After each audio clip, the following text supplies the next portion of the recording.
Hey, everybody. It's time for Comic Art Convo. This is our special Halloween edition. Of course, Halloween is Monday night, but we are going to talk about, James and I are going to talk about our favorite B horror films or low budget horror films, however you want to categorize them.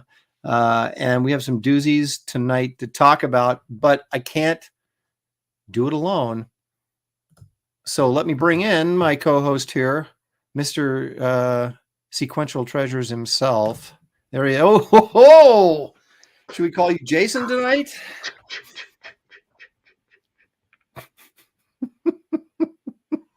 There we go. That gets us in the mood right there. Yeah. A little Voorhees action. Well, now I wish I had a white William Shatner mask I could have put on, and we could have had Jason versus Michael Myers. Or you could just light yourself on fire, and then we could do Jason versus Freddy. Or was it Jason Goes to Hell? Wasn't that one of them too? That was one of the movies, yes. Boy, good stuff. But I remember I came prepared tonight. Oh, look at you. I wore something even scarier, my Nebraska sweatshirt, because we had to watch another horrifying loss today. Yeah, as we were talking off air before the show, it's like I didn't realize I was going to have such a hard time choosing which movies to pick, because when you first brought up the idea of doing this, I was like, I could think of like 2 or 3, but then when I actually started researching, I was like, hey, I've seen that. I saw that. I saw that. I saw that. Yeah. And then it became hard to choose. So we should have fun tonight. This is good old fashioned horror. Our favorite kind, the low budget kind, right? So is there any other kind? I mean, really. I'm beginning to wonder. Although I don't see on either one of our lists that we won't be able to say the starring the great Ingrid Pitt, who of course was perhaps best known for her roles in the Vampire Lovers and what was the other one? Countess Dracula. Yeah, wasn't that it? Countess Dracula. Yeah, a couple of Hammer films that featured heaving performances, if you know what I mean. Yes. So, but anyway, 2 heaving performances. 2 heaving performances. Let's take a quick look at see who's here in the chat. Dan, the Pizza Man Genovese is here. 40% Zed, Killer Squid. Just got my Overmind graphic novel with Lopresti cover. Oh, great! Thank you for that. Even though I don't get any money for it. Only John De La Rosa gets money for it, but he appreciates it, I'm sure. And let's see there. Jeff Potts is here. W.D. Smith is here. Timmy Mello. If you can't be mellow, wasn't there a song? Would you rather be mellow? That was like in the 70s. Now I got to look that up. I think there was. Eric the Guapo is here. H is for Heretic. He says, you will not remember what I show you now, and yet I will awaken memories of love and crime and death. I'm guessing that has to be a line from something, but I don't know what. You have to share it with us, H. Richie Dupe is here. Blackjack is here. Evil One complaining that his notifications are 2 minutes late, but we start slow. So Evil One is here. It's the Halloween episode. How could you have a Halloween without the Evil One? Well, you've got exactly. Let's see. This segment sponsored by Chicago Cutlery. When you're stalking teenagers, only use the best. Use Chicago. That's right. That's good. I like that. Quality, baby, quality. Somebody named Heidi Mealy is here. Yeah, she also got a 2-minute late notification. Oh boy, she's busy working. 80s Made Consumer is here. Josh is here. Tarks9 from Canada. Ellie Munoz. Look at this. Ellie Munoz says, Comic Art Convo is quickly becoming one of my favorite CG streams. How about that? Thank you so much. We appreciate that. So make sure you hit that like and subscribe button while you're here. But the sad part is, the one person I don't see in the chat who needs to be here is what's his name? Good old what's his name? I was thinking what's his name, because it's his birthday today. I remember. I can't remember the name, but I remember he said it was his birthday today. Oh man, going to kill me. It'll come to you. It'll come to you. Paul Brilhart is here, our resident engineer. H is for Heretic is saying 1932 Mummy, but that wouldn't really be considered a low budget, B film. That was, that was a major Universal release back in 1932. At least I think it was. Corey Landis is here. David Brohawk Williams, low budget horror flicks, Nancy Pelosi video clip of her on the beach in a bikini on a loop. That's not low budget. That's a torture film. Yeah, right. That's torture porn, right? Hail Aaron, Sequential Gorehound, the mods and the chats. John Platt is here. Dan Lawless, Dan Lawless is in the house. The original bloodsucker himself is here. There he was. That's right. There you go. Blackjack says, I got some reading to do. Just got copies of Garbage Man and Power Cube. That's awesome. Thank you so much. Marcus Killigrew, that's who isn't here. It's his birthday today. We were going to tell him happy birthday in the chat, and it figures he doesn't show up on time.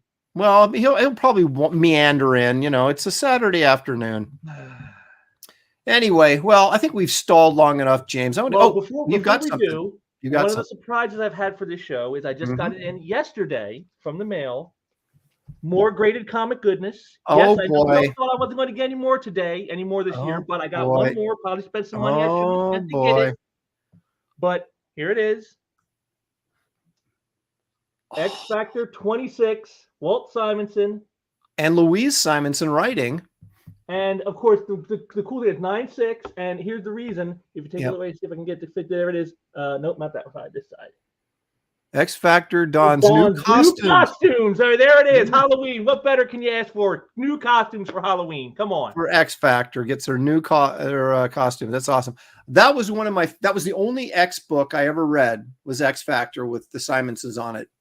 I never was an X-Men fan, but I again, being sort of counter X-Men culture, I would read whatever no one else was reading. And that was, or what wasn't the popular book. People did read it. Don't get me wrong. Walter, Louise, I didn't mean anything by that, but it wasn't the popular Uncanny X-Men book. So when they threw out all the old X-Men of the new, from the new X-Men, and they formed their own team again and became X Factor, I was like, I'm there. And Louise was writing. I've always been a big fan of her writing. And then Walter came on board. That was the very first issue of X Factor I ever bought. I picked up off the newsstand on a spinner rack at a magazine shop. The very first one I ever got. So that's why I had to get that one in. Like I said, donning new costumes for Halloween. Come on. Yes. What more could you ask for? Well, Dan Lawless right here tells you what more you can ask for right down there. Back when X-Men had actual stories. What are you talking about? Yes. See, Pork Hunt, he's saying that's sacrilege, not reading Uncanny X-Men. I don't know. Ellie, he's on my side. X Factor was great. First Appearance of Apocalypse and Archangel. Yes. So, we already have I don't know if Evil One is saying he has a 9.8 of that, or he's wishing you had a 9.8. Maybe he does. I got a 9.6. That's pretty good, I think. You can't argue with that, man. That's up there. So, all right, let's get to the good stuff, James, and we're gonna go as we always do, from your first to your last. Are these in order or just randomly? No, just randomly done. I did do a specific way of doing them, and you'll find that out in the end. But there's not any order of number. Like this is my favorite, second favorite. It's not like that. It's just arranged, however. All right, here is number 1. Re-Animator. Re-Animator. Come on, it's the ultimate classic. It's the modern Frankenstein story. You got I never saw this movie. You've never seen Re-Animator? I have never seen it. Oh I have seen clips from it. I, of course, know about it. I know what it is, but I have never sat down and watched the movie. Is that sacrilegious, do you think? That is. I can't believe you hadn't seen Re-Animator. It's because, again, you being such a Frankenstein fan yourself, this is the modern Frankenstein. This is the guy who brings the dead back to life, through science. It's about this guy, Herbert West, who wants to conquer death, and he creates a serum he calls his reagent, and he uses it to you inject it into a dead body, and it reanimates it to life, but it only brings back sort of like the body. The mind is not there. And it's kind of almost like a mindless automaton. Right. And so he's always constantly trying to experiment to try to get that to where's the line? How should I do it sooner? Should I do it later? To inject them so I can get back not just the body but the mind. And in the story here, he's at a college. He's a student, and he sort of sideswipes his roommate into helping him with this experiment, and it all goes bad, of course, in the end, as it always does, because that's how horror rolls. You got great people in here. Jeffrey Combs is, this is like the role that made Jeffrey Combs right here is this role. I don't know if I ever saw him in anything else. If you've watched any of the Star Trek stuff of modern times, you've seen Jeffrey Combs, trust me. But Star Trek doesn't exist past 1968, except for the first 6 movies minus 5. So. This was the main one. I also got the famous Scream Queen Barbara Crampton is in this film as well. So there you go. You got that. You got Bruce Abbott. David Gale is Dr. Carl Hill. That's his head there you see in the poster.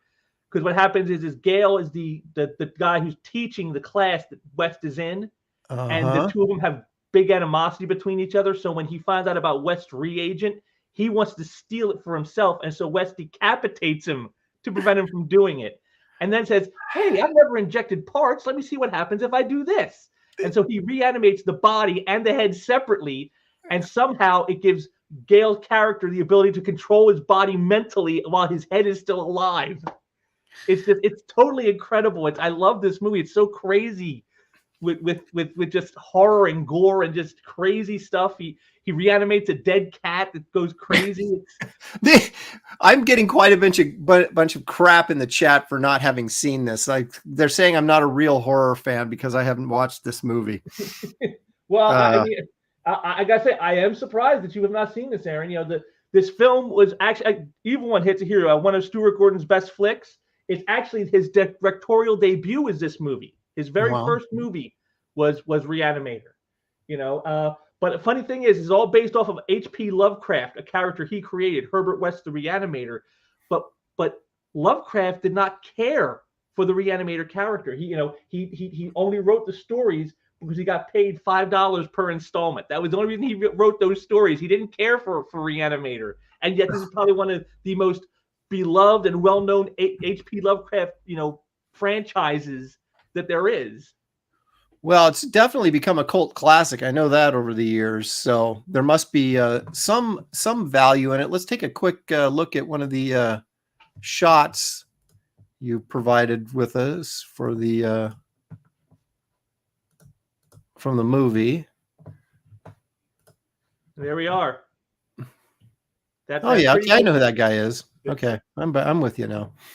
There he is, Jeffrey Combs, the Re-Animator with the reagent. And director Stuart Gordon originally wanted to shoot the film in 16 millimeter black and white to give the film a gritty quality, but I'm glad they went with color, because just look at the color of that goo that he had. It wouldn't be the same in black and white. It would have this. Well, and you lose, if you're going to do a film with a lot of gore in it, and that's part of the appeal of the film, then why would you do it in black and white? But the opening credit sequence to this film is also a tribute, an homage to Hitchcock's Vertigo.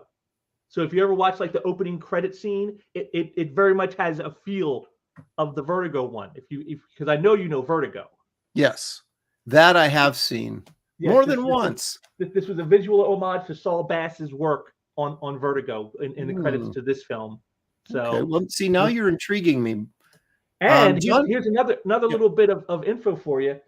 Dr. Carl Hill, the one played by David Gale, was originally written for Christopher Lee to play that role. Really? But he turned it down, and then David Gale was chosen instead. Interesting. John Platt, I don't know if John's taking a shot at me or what exactly. Says, Aaron, how is the Wraith of God Bloodhunters comic campaign going for you right now? Don't know what that means. He's got an inquisitive face. You're still making money? I don't know. I don't know what he's getting at. Aaron,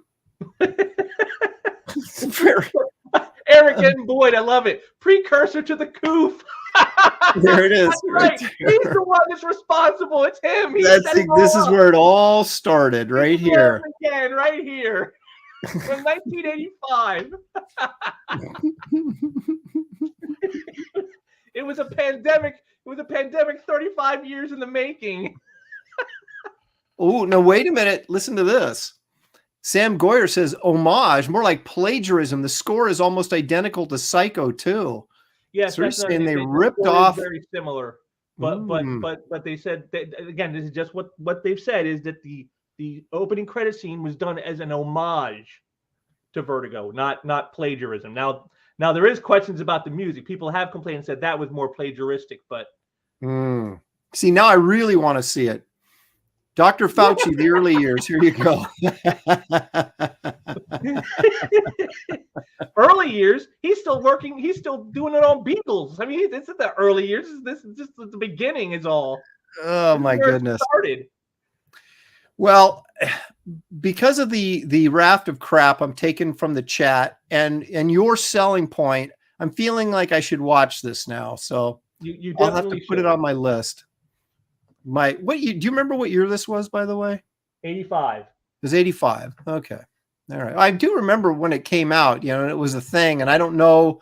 I mean, I was in college at that point, and maybe I just wasn't seeing many movies because I didn't have time. We were out making movies instead of going into movie theaters back then in 85. So, all right. So that's number one, Re-Animator, considered a cult classic. I'm taking heat for not seeing it. Now let's see your next one here. This is a little bit more obscure, although I have heard of this one as well, but have never seen it. The Burning. Now, a lot of people say that this is just a knockoff of Friday the 13th because that's what my first feeling was when I saw it. It's about killing it at a camp in the woods, but it's a vastly different story because the story here it's actually based on an actual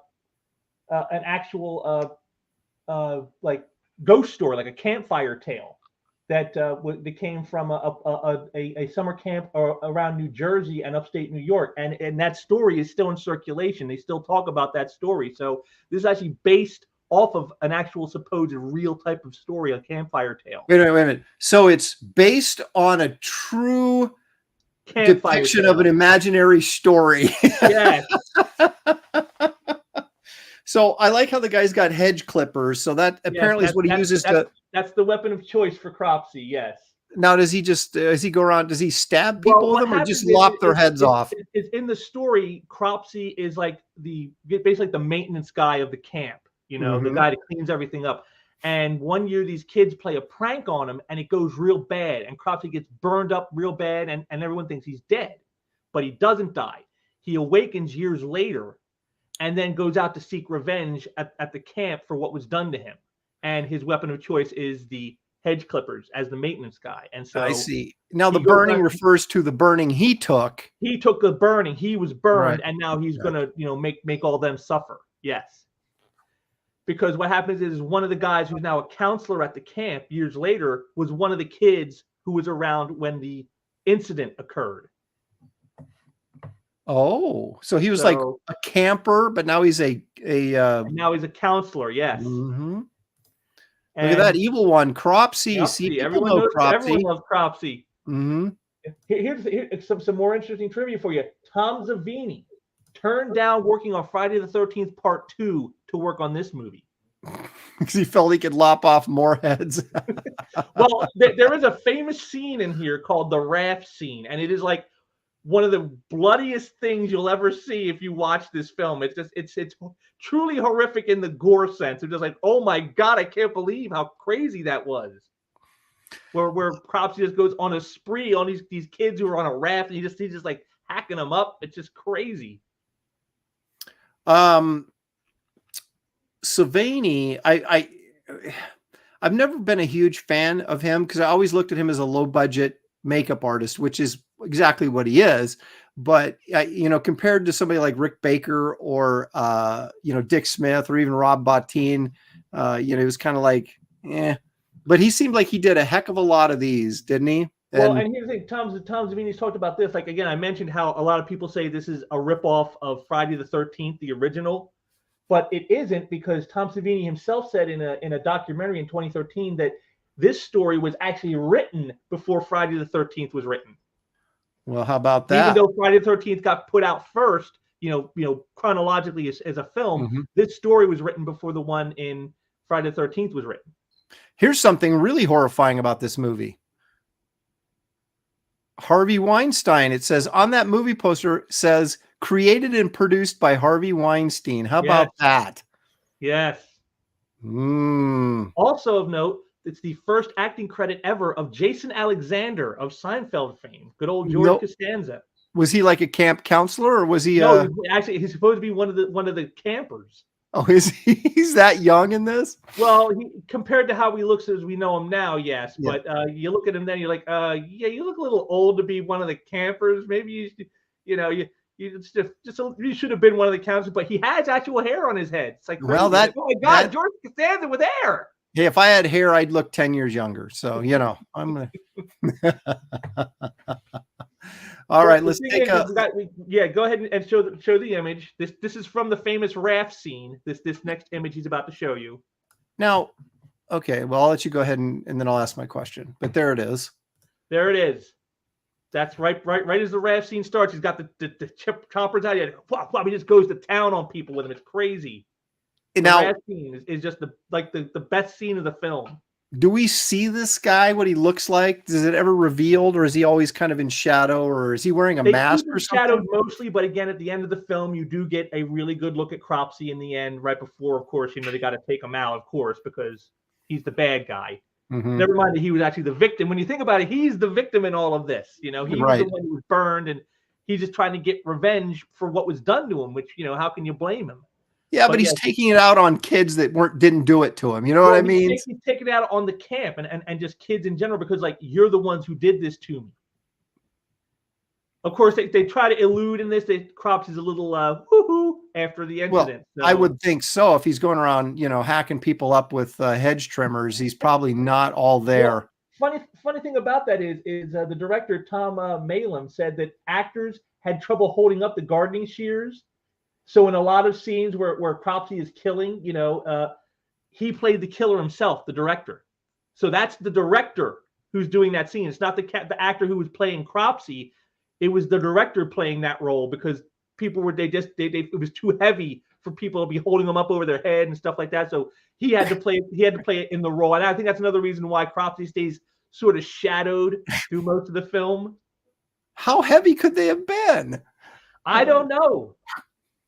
I mean, they are a big pair of shears. I'll give them that much. They are big. They're not like some little small ones. They're big. I've seen them. So I mean, I would hope they weren't using real shears and slicing people up for real. I mean, you've got fake plastic ones. Jeez. Also, another point of note, another actor who was in this who went on to bigger and better things, Holly Hunter. There it is, right there. Dead Punk Gage has got it. He knows. Yeah. Now, so she was she was one of the campers too, I would imagine then. Yes, she was definitely young enough to be one of the campers. All right. Well, The Burning, 1981. 80. Oh my gosh. So that was a while ago. It like I said, Friday the 13th beat it to theaters because that came out in 1980, and this came out less than a year later. God, but the story for this was written before Friday the 13th was written. So that's right. Friday the 13th was 1980 because I was still in high school. I remember that now. Because Halloween was what, 78 or 79? 78. And it started all of this slasher trend, Yeah. And funny enough, 81 is also the year Halloween 2 came out as well. Fisher Stevens is also famous and is in The Burning. How about that? So this is the movie that launched many a career, apparently. Yes, I'm sure this is like the kind of thing like Jennifer Aniston feels about Leprechaun. That was her first movie, and she doesn't like to be reminded that was where she got her start. This is probably the same kind of thing. You ask those actors who are famous now, "Oh yeah, you started in The Burning." They don't want to hear about that. Yeah, what the yeah. So I couldn't lift up the trimmers. It was terrible. Lift up the garden shears, and so Oh my gosh. Dead Punk Gage. They must have been some weak ass actors. Yeah, I know. Isn't that true? That's what I was thinking. I was like, geez, man, seriously. How heavy could those things be? Oh. All right. So there's two good ones. Now let's take a look at this. Ooh, this is a good movie poster. And I have to admit, I haven't seen this one either. You're just pulling ones out. Most of them I've heard of. Actually, I have heard of these. Now this is horror, sci-fi, and even a little bit of like slapsticky type comedy stuff in there mixed in. And what it is, it's about the way it all starts off is there's aliens in space who have these little critters that are contained on like a ship, and they're supposed to be like, I guess they're like going to kill them or take them someplace to dispose of them. And one of the aliens releases them. They shoot them out of the ship, and they land on Earth in the 1950s. And so part of the film is shot in black and white. Whenever they go back to talk about what happened in the 50s, it's in black and white. And I've seen this movie with some friends, and we always made the joke, well, see, that's because there was no color until 1965. That's when you had color TVs. So everything was in black and white before 1965. So that's why whenever you do the 50s, it's got to be in black and white. And so the creatures are there, and they manifest for decades, and then they finally start coming out. And what happens is there are these little like slugs that go inside you and then take control of your body, and you become like sort of like the host. This sounds like Star Trek 2. A little bit like that, but they also will multiply in you, and then like more will come out. Eventually they'll come out of you, and then now you're kind of like spreading it around type of thing, like a disease, like COVID, for example. Exactly, it's COVID with slugs. That's what it is. It's COVID with slugs. And this movie again got a bunch of people we've all heard of before. Jason Lively is the main star. You might know him best from National Lampoon's European Vacation. He played Rusty. In that one. Okay. Yeah. We got the great Tom Atkins is in this film. The great Tom Atkins. Oh my goodness. It's and what happens is Atkins is the detective who gets brought into this because of some crazy stuff that's starting to happen around this school where all these slugs are starting to infect people. And he's sort of like this like, I don't know, I gotta say, like a down and out like detective cop, like like he doesn't spend more time being drunk than on the job type of guy, but he's the one that has to deal with this stuff. And there's so many great one-liners and great scenes. There's a scene where towards the end when after all these people have been infected, they come to this one sorority house on the campus, and all these zombies are showing up, and he's looking out the window and he goes, "Hey girls, I got some good news and some bad news. The good news is your dates are here." And then the girl goes, "Well, what's the bad news?" "They're dead." Yeah. That's your dialogue, it's hilarious. That's incredible. That's like I always liked the tagline for Motel Hell, which was takes all kinds of critters to make Farmer Vincent's fritters. Yeah. Oh boy. Here's the thing too. Interesting little bit tidbits I found out about this. The names of all the main characters in the film are all named after famous horror and sci-fi directors. Oh, really? Yeah. Chris Romero, who is played by Jason Lively. George A. Romero. You got John Carpenter and Tobe Hooper, named after James Carpenter Hooper, is the character. You see it? So, Cynthia Cronenberg is after David Cronenberg. So it's all these famous horror and sci-fi directors were named after the main characters in the film. That's pretty clever. I like that. And see, you're giving me information that makes me want to go see these films that I haven't seen yet. So Tom Atkins has said this is his most favorite film that he ever starred in as well. Tom Atkins, this is his favorite film that he's ever starred in. Really? Yes. And just like our guy in the Re-Animator film, Fred Decker, the director here, wanted to shoot all of this film in black and white, not just the 50s scenes, but the whole thing. Again, another guy who seemed to want to go the black and white model. And here's a nugget I dug out just for you, Aaron. Uh-oh. The model for the spaceship of the aliens in the beginning of the film, yes, was later used in an episode of Star Trek Deep Space Nine. So they got double use out of the spaceship. So there it is. Yes, they use it in '86 here, and then in '93 they used it in Deep Space Nine. They're like, hey, go in the prop department, see if there's any old spaceships laying around we can use. And they found the one from Night of the Creeps and said, yeah, we'll use that. Oh my gosh, that's yeah, funny. Evil One's got the best line. The best line in the movie right there is Thrill Tom me. Atkins says, thrill me. That's a great line. I wish I could use it sometime. Have you ever seen the film Slither from 2006? Because it's almost the same film. Look at that. I've never seen that. No, I'll have to check it out. All right, now hang on a second here. This is a shot from the film. This is a shot from the film. And again, I could have went with a shot of Tom Atkins, and I should have, but I just thought, oh, come on. When are you going to see a chick in a prom dress with a flamethrower? When are you ever going to see that? I know. When I saw this, I was like, man, I really do need to go see this movie. and you got Jason Lively back there, her boyfriend with a shotgun. I mean, in a tux. I mean, they were like a prom or like some kind of like, sorority, dance or whatever, some date thing that they do on colleges. And that's when the slugs infested people, zombies attack, and this is how they end up taking care of business. So so once you're infected by this slug thing, there's no saving you. Is that basically the idea? Yeah, you're pretty much done. You're dead at that point. Okay, you're just a host body for the slugs, and then of course eventually they'll leak out of you, and you'll have even more slugs around to infect more people. There's kind of there's a lesson to be learned here about pandemic type diseases, I think, right here. Yeah. That's a classic image though. That's hilarious. Yeah. The ending is great too, because it ends as after all this has gone down and it's all supposedly over, they're shooting out across the town and they come across this graveyard and you see these spotlights coming down and it's the alien spaceship trying to find the critters that got released. They're like, where are they at? We got to find these things. And you just see that the ship overhead over this graveyard, just these beams of light, like going back and forth trying to find them.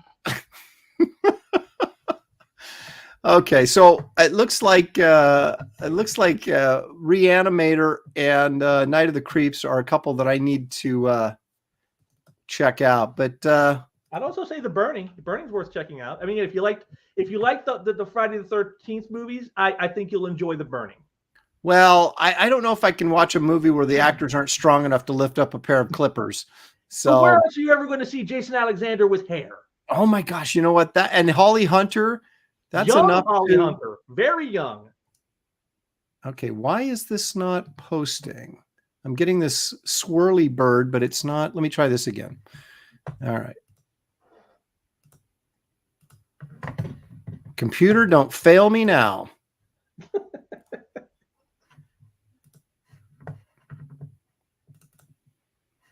All right, here we go. Survey says, why is it swirling like that? Is it like super high def? I have no idea.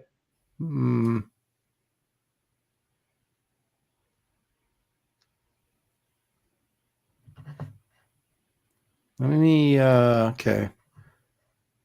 Let me try this and see if this is going to work. It would really suck. Really suck if he kicked himself out of his own stream. Now I'm in control. Uh-oh. Wait a minute, how are the porn bots coming out? We're not talking about porn, we're talking about horror. We're talking about alien slugs. My thing just shut down on me. Is that horrific? What is going on here? Okay, it may have been just my connection for some reason. There it is. Okay, we're back. There we are. We could not do low budget without something from the man himself, the legend himself, Roger Corman. What year was this? Forbidden World, 1982. Yeah, so Corman still would have been rocking and rolling in the 80s, wouldn't he have?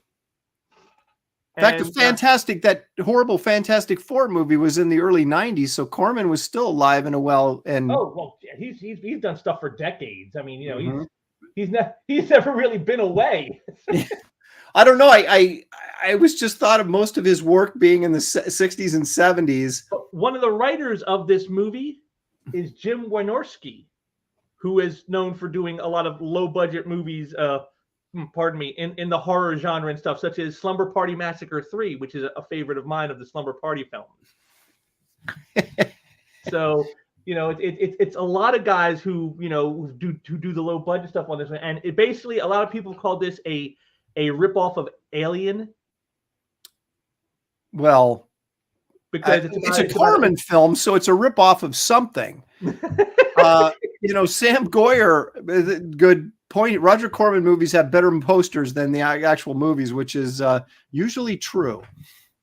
Well, here I'm going to tell you the basic premise is this. I'll just give you the right here from IMDb. It says, in the distant future, a Federation marshal arrives at a research lab on a remote planet where a genetic experiment has gotten loose and begins feeding on the dwindling scientific group. I like the sound of it. Sounds like the alien on another planet, or sounds like the Thing on another planet, sort of. But it kind of it's kind of a hybrid of Alien and the Thing. It really is, which is kind of which I guess is apropos, because the original title for this movie wasn't Forbidden World; it was called Mutant. Well, okay, I got two questions. One, why is there a barbarian chick chained to a rock on this? And two, how bad does the monster suck in this film? She's not a barbarian. It's just she's in a state of undress because, when the creature attacks, the women in the film are kind of in a state of undress. So that's kind of playing up to that fact. I see. Film. Was the monster any good at all? It wasn't bad. I mean, again, considering it's Roger Corman, it was actually pretty good. Actually, I thought, for Roger Corman, but it's not along the lines of a Predator or an Alien. It's not going to be that good, but but for Roger Corman, you're like, wow, Corman must have pulled out the stops for this one, because it actually didn't suck like you would think. Well, now it didn't look like some Plan 9 from outer space alien or something. Well, the evil one takes a different position than you do here, James. Says Forbidden World is a snooze fest. Don't recommend this movie unless you're hardcore. Oh, I love this movie because the biggest thing about the movie that I love is that how it shows the quote unquote far future. When we see things in the future, when we thought like in the 80s, you're thinking like in the year 2052 and stuff like that, right? It's going to be all these flying cars and bright and shiny and sterile and the perfect utopia. No, this is like dingy and grimy and dirty, and it's like going through Freddy Krueger's boiler room in this movie. It's so filthy and just it's not clean, and it's like I like that about it. Like, oh, the future isn't like super bright; it's actually kind of dirty and dark. I like that. Well, we're getting there. And Horror Mike says, Horror Mike is joining us, and anybody named Horror Mike should always be joining us, especially for an episode like this. So welcome, Horror Mike. Thanks for joining us. Well, yeah, Citizen Rodin is correct. It's no humanoids from the deep, but then what is? It's no cannibalistic humanoid underground dwellers, but what is? But yes, let's see some interesting tidbits for you. The film reuses a set design from Corman's film Galaxy of Terror from 1981, the year before. Mm-hmm. It also uses the effects footage from the space battle, because in the beginning there's a little battle in space, and that was recycled from Corman's Battle Beyond the Stars from 1980. It's like half the film is redubbed stuff from other films. But to get us all...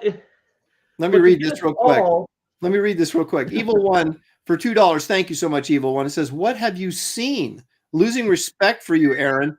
I've seen a lot, but I usually have a little higher quality that I'm demanding before I spend my money. But D Mina gets it. D Mina got it right there. Well, okay. There's a lot of nudity, and hey, you got June Chadwick is one of the women who gets naked. So a hot blonde from the 80s. There you go. You mean the great June Chadwick? The great June Chadwick. Right. The greatly endowed June Chadwick. Yeah. Speaking of porn, my website got invaded by porn links. So it's been fixed. So don't run over there. But like you'd go to my homepage and then you'd click on, I'm going to go to Aaron's store page, and it'd come up and there'd be porn ads. Oh my So God. I got my web guy to fix that. That was pointed out to me tidbit today. for So. everybody in the laboratory where you see like all these supposed like specimens, I guess you could call them in there. They were actually dead animals that were bought from a local pound to be in there. So those are actual dead animals in the laboratory. So true horror. Oh. That's how Corman got the realism for it. He says, let's go to the pound and get some dead animals.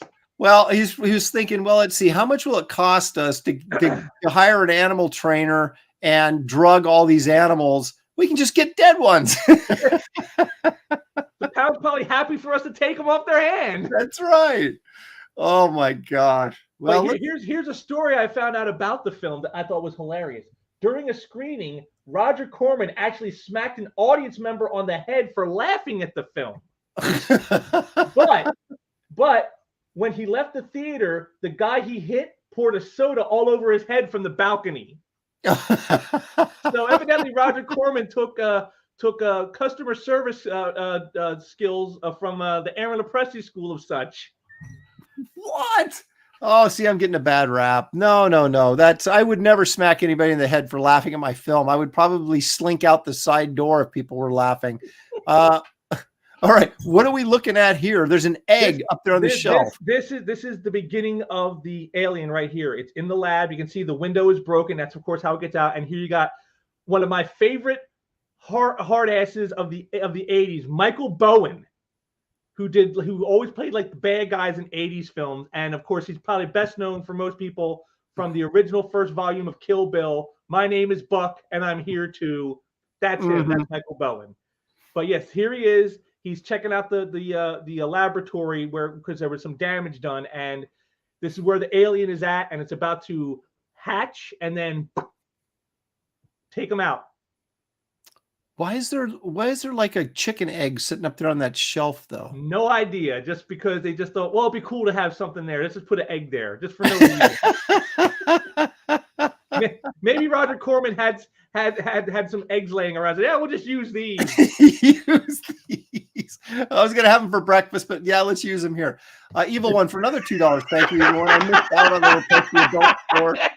Yep, you just missed it. It has been corrected. So, oh my gosh. Yes, so, Dead Punk Gage gets it. Yes, June Chadwick from the V series. Yes. Wow. Yes. No, wait a minute. Valley Girl, what's that? I mean, I know that's a movie, but was one of these girls in Valley Girl? I don't know if they were or not. I don't think they were. No, I don't think they were. Okay, so you're represented pretty well. Now here, the chat will be very happy with me to know that I've actually seen this next film that James picked out. So I can actually co-commentate on this one because I do know all about it. Boom, there it is. Zombie. That's right. Now, to me, I know everyone gives Romero the props for Night of the Living Dead being the beginning of the modern zombie thing, but to me, this film is the true beginning of that. Well, don't you think this was a ripoff, though, of Night of the Living Dead? Isn't that what inspired this? I mean, I guess you could say it kind of maybe it did inspire it, but like the way we view the modern zombie, this feels more like it to me than I see. Night of the Living Dead does. Because I see what you're saying. The zombies don't look particularly horrific. They just look like people, like maybe a little drugged out, like they're droning around a bit. They don't feel like zombies to me. They don't do anything really horrific. Like this, like look at this image right here. Like that's a zombie. A person's been dead for a while and then they come back from the grave. This is what they're going to look like. And now, in here, the zombies are a lot more proactive in attacking people than in Romero's classic Night of the Living Dead. So to me, this is the true beginning of the modern zombie film. Now, this wasn't, if I'm not mistaken, this was an Italian film. Yes. Then it was dubbed, right? Lucio Fulci. It was dubbed, very well known Italian horror director. Yes. Because I saw this in a drive-in. Part of the time I was in the back seat, so I didn't see all the movie, but boom.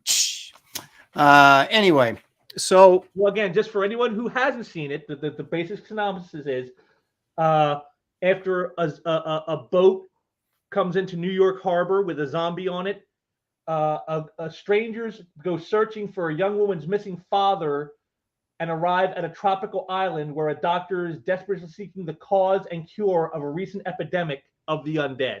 So that's that's the premise. once again, we're sort of dealing with sort of pandemic issues here, aren't we? The start of a pandemic. This one of the Evil Dead. Yeah, Dead Punk Gage, yes, exactly. And that's why I think this feels more like what you would say is the modern zombie because of that. That the Italians, they were always very well done in doing the decrepit look of a zombie. Easily one of the greatest zombie films of all time. This was pretty horrific, as I recall. Yes. Now, wait a minute here. The shark scene. You're going to have to refresh my memory. What was the shark scene in this movie? There was a scene where I think underwater zombies attack a shark. Yeah, technically it's Zombie 2. That's what they call it. But when they brought it to this country, they called it Zombie. Yes. So this is the second zombie film, but it was released in the U.S. as just Zombie. Yes. Oh, so have you seen the original? No. I haven't either. Interesting. But yeah, I just love it. Again, the killing in this, again, it's much more horrific, much more gore style. Than, Why don't we bring up a picture? What Romero did, yes. Why don't we bring up a picture about horrifying death scenes, shall we? Of course, I have to show everyone the best scene of the film, of course. This is I haven't seen this since it came out, right? Which was like 1980, whatever, right? And this is the one scene that I will never forget as long as I live. The scene she runs and hides in this room, and it's got that slatted wall of like on a door where it's all like a wooden plank. The zombie busts through, and you can see it all splinters it. He grabs her head and he slowly pulls her head in until her eye goes into that spike. That's right. Oh, that was really hard to watch, and yet I did. And she became a zombie, didn't she? And she had that wooden stick sticking out of her eye the whole time when she was walking around later. Her eye is messed up the rest of the entire film. Yes. Yeah. That's too bad. Pretty good looking chick too. And Dead Punk Gage. There it is. Oh. It's one of the infamous video nasties. Yes, it is. Yes, it is. Now, what does that mean? Like one of the most nastiest things ever shown in a video on a movie. I got you. Yeah, and I agree. It's definitely this would have to be if you were going to do like the top 10 most horrific, goriest scenes ever committed to film. This has to be one of them. I know, and it's just I just remember just slowly pulling her in, and you're like, no, just it shows the piercing and everything. It was just oh, good stuff. So, how did they resolve? I'm trying to remember how they. Sam Goyer, I love it. Yeah, that's true. She kept her eye like wide open as it was like, ugh. So how did this? But that's like horror movies. You always do stupid stuff in a horror movie because I guess you're scared, so you're not thinking clearly. I guess I don't know. Evil One says no. Video nasties are releases that didn't come to VHS because they were banned. So they put together a video collection of all like these horrible scenes that they wouldn't show. Well, I remember seeing it. Like I said, I was at a drive-in, and that was a big screen, baby. And I was like, whoa. Now, okay, so refresh my memory. How did this movie end? What was was there any resolution? Well, they ended up burning everything down and killing all the zombies, and that's kind of where it ends. But then I think it does end with there's still some zombies around. So it's like, oh my God, is it really over? Are we going to go through all this again? Is it Zombie 3 coming soon? That's something. John Platt, we need more over-the-top, gross-out zombie horror attack scenes. I don't know at this point. I don't think you can top. I mean, all this stuff. Like if you remember Dawn of the Dead, when the motorcycle gang got into the mall and the zombies grabbed one of the guys on the motorcycle and pulled him down and ripped open his guts and just started pulling his guts out and feasting on his innards. That's got to be one of the most horrific things I've ever seen. Dawn of the Dead is the same year as this movie, 1979. Right. Right. They So, both came out. So which one was done first? yes, there is Dead Punk Gage gives it. The zombie invasion of New York is how the movie ends. You see him walking on the famous Brooklyn Bridge. They're all walking. You see all the zombies walking Oh, on the so it's bridge. like end of the world type stuff. Yes, they took care of the problem on the island, but then it's already spread, and so it's the problem. It's not over yet. Look at how knowledgeable our chat is. Horror Mike says Oretta Gay is the busty babe who goes swimming topless and encounters the zombie and shark in a thrilling scene. Yes. What's this? In England, there was a censorship campaign and they called these movies video nasties. Okay, see, we're getting more and more information about this. Dan Genovese, the pizza man, says, my wife won't go near zombie movies. Yeah, I don't think my wife's a big fan of them either. I eat chicken and rice during that scene. Jeez. Oh, here you go, Horror Mike, right here. I didn't know this. And they're still in New York City to this day. They're the ones who voted for Eric Adams. Exactly. They made at least 3 more zombie films in this series, and they're pretty darn bad. Zombie Birds Attack. Oh my gosh. Zombie Birds. Oh my God! It's going to try to rip off Hitchcock now. I guess Zombie 3 from 1988. There it is. So, wait a minute. Zombie 3, 4, and 5, and so on have nothing to do with the earlier films. Okay. There we go. Well, see, look, even we are learning stuff today. I think that's fantastic. All right. So the last movie on your list.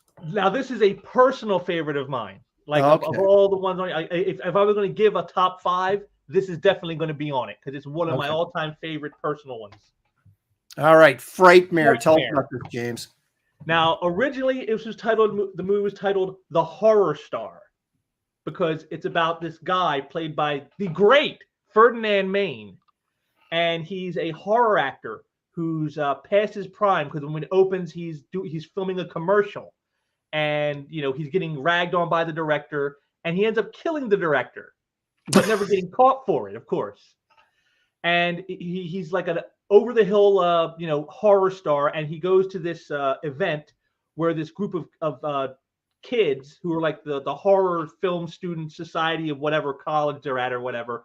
They're hosting him, and they are like all devoted fans of his. So when he dies, they go to his mausoleum, steal his body, and bring it back to a house that he used to film films in. And they just we're going to party with Conrad while he's dead. And while this happens, it found out his body is stolen, and through a mystic seer played by the great Nina Talbot. They contact Conrad over on the other side and find out where his body is. And when you find out his body was stolen, the wife says, okay, then if that's where you've been, then send those who've stolen your body there, burn them. And like he comes back to life, and then the horror begins. He starts killing everybody. So it's the first like 30 minutes is almost like a classic Hammer Gothic horror. Yeah. And then after Conrad comes back from the dead, it's strictly 80s slasher from that point on. It's from 1983, although it was filmed, I think, in 81, but it was from 1983 when it comes out. And again, it had people in here, like I said, Ferdinand Main was actually the big star of the film at the time, but you had Nina Talbot in a role. You had a small role by Leon Askin. It was like a Hogan's Heroes, reunion of sorts. If they could only got Howard Kane, Major Hochstetter in there somehow, it would have been perfect. Dead Punk Gage says, it all started with video box cover to a little film called Driller Killer. Driller Killer was on my list, and I took it off to replace it with another one that I liked better. But I have seen some here. Marcus Killigrew is finally here. There he is. Sorry, happy birthday, Marcus! Happy birthday, Marcus! In the most Halloweeny way we can do it. Happy birthday! Thanks for joining us. Especially the second half of that, the Halloweeny. The second way, the second half, the most Halloweeny way to do it. Evil One, here's dropping some knowledge on us. The alternate title of this movie is Horror Star. That's what I said. It was originally called The Horror Star, but they changed it to Frightmare. Well, hello, Replicant. I kind of like Horror Star, although I get why they changed the title because Frightmare sounds more commercial, like, oh, And let's go see that. But Horror just as a Star quick actually makes notation sense. here, just as a quick notation here, have you noticed, Aaron, except for Zombie, all of my films that I've chosen, the posters are not pictures, they're not photographs, they're artwork. Yes, and I appreciate it. And some good posters too. Like I said, sometimes the posters are sometimes even better than the movies themselves. Probably in almost every case, James. I don't know about that. But no, this movie is also stars Lucia Berkovicki, who many of you might know from he had a role in Pacific Heights with Michael Keaton. He had a small role in there, but he's best known as director of the movie Ghoulies. Oh my gosh. The Ghoulies was not the Goonies, the Ghoulies. I know, but I know I've seen the Ghoulies. I'm trying to remember what it was though. What was the Ghoulies about? Give me a I've never seen it. I just know he was the director of that. That's like his biggest claim to fame is he was the director of the Ghoulies. Okay. But he's the other main star in this besides Ferdinand Maine. And it also has in a smaller role the great Jeffrey Combs. That's how I brought it all full circle. We started with Jeffrey Combs, and now we ended with Jeffrey Combs. The great Jeffrey Combs. I assume that's him right there. And that's him there. He gets beheaded in the course of his confrontation with Conrad, and this is how he ends up. And the bird that crow's going to eat him, apparently. Is that like a piece of shrimp, or is that a piece off his face? That's a piece off the head, yes. Ugh. But I mean, all the killings are all like very. It's like Conrad comes back, so you're thinking, okay, he's a zombie, right? But yet he has powers. Like the first person he kills, he literally rips the guy's tongue out of his mouth and he bleeds to death. The second person is this girl and she's outside and he does this thing like he's a mentalist or something, and he like pyrokinetically lights her on fire.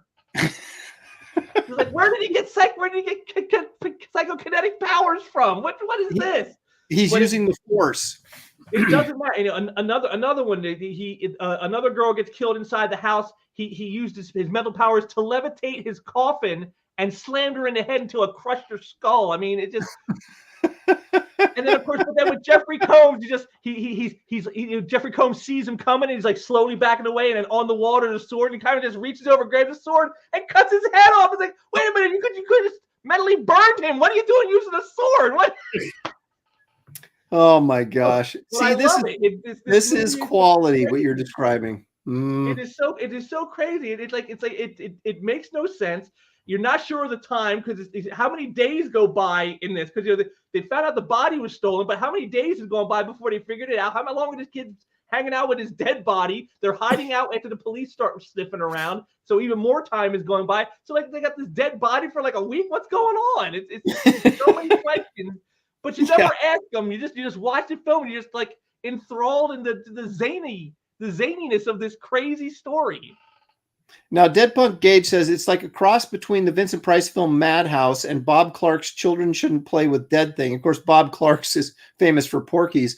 I was thinking Theater of Blood for Vincent Price's film, which is this actor who isn't dead, but they think he is, and he comes back and he kills all of his critics one by one in different ways. So I don't think I've seen Madhouse with Vincent Price, although I've seen the movie poster as that great face makeup where he looks like a skeleton and he's wearing that hat and everything. But anyway, little side note there. To me, this is like a movie that's like almost got a split personality of itself, because like I said, the first 30 minutes is like gothic horror style, and then the rest of the film is 80s slasher, and it's just so, you know, split mind about itself. Do we want to be really horrific, or do we want to go for more like creepy horror? Well, it sounds, and again, I haven't seen it, so just based on what you're saying, it sounds like you've got a lot of horror directors in a lot of these films who kind of like had an appreciation for the classics and wanted to have some part of that in there, but then inevitably the producers saying, yeah, we need a slasher film so we can make money, you know? So you've got this weird amalgam of, oh yeah, classic horror film, but oh yeah, and Friday the 13th.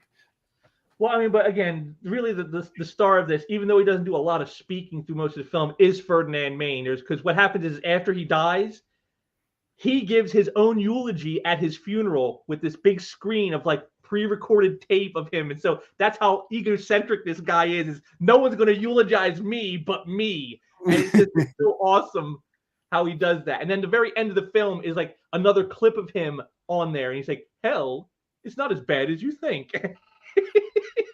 Hell isn't as bad as you It's just a think. hilarious ending to the film with him just hamming it up, and it's just like perfection. Well, Perfect schlock. Perfect schlock. Isn't it funny how often classic actors like Ray Milland, for example, who's Academy Award winner for Lost Weekend, ends up being in like these crappy Hammer horror films or these Corman films? You know, Vincent Price ended up in the, you know, Corman films.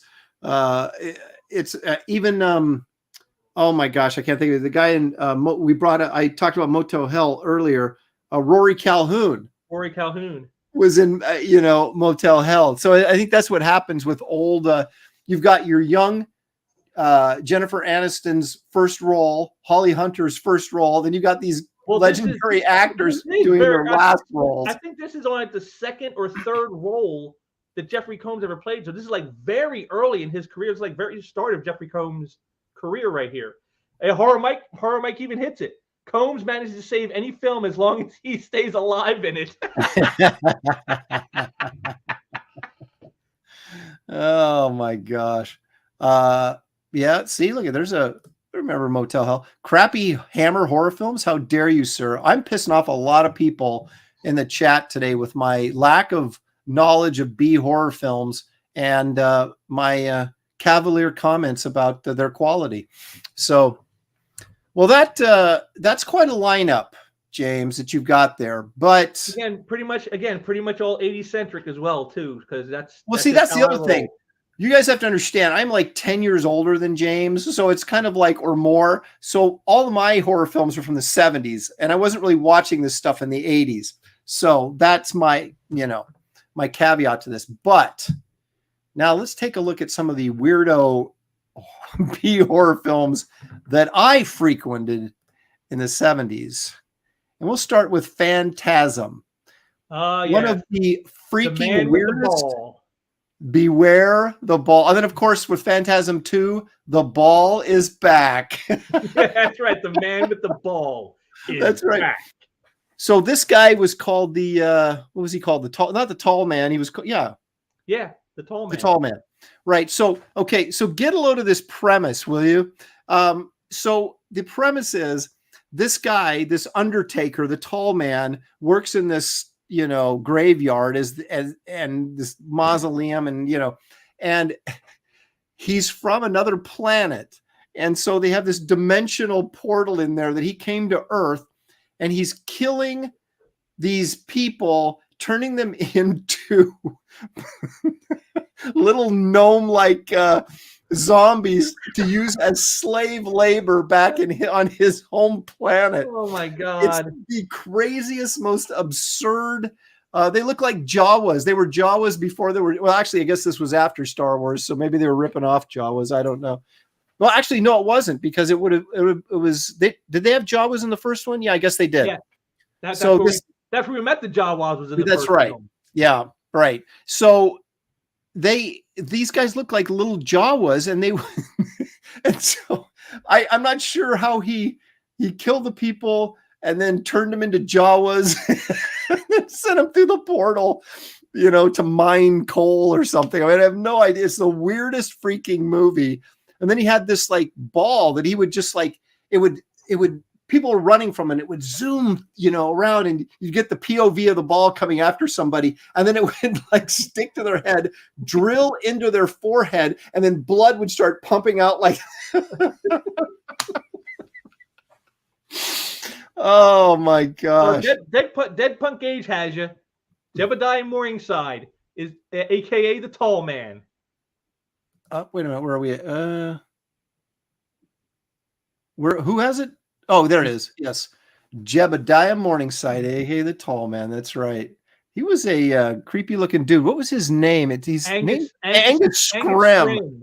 Yeah, I mean that's like he doesn't even have to. That's He like a name in the movie. Himself in the movie, it would have been fine. I know his name is Angus Scrim in the movie, and that's like horrifying right there.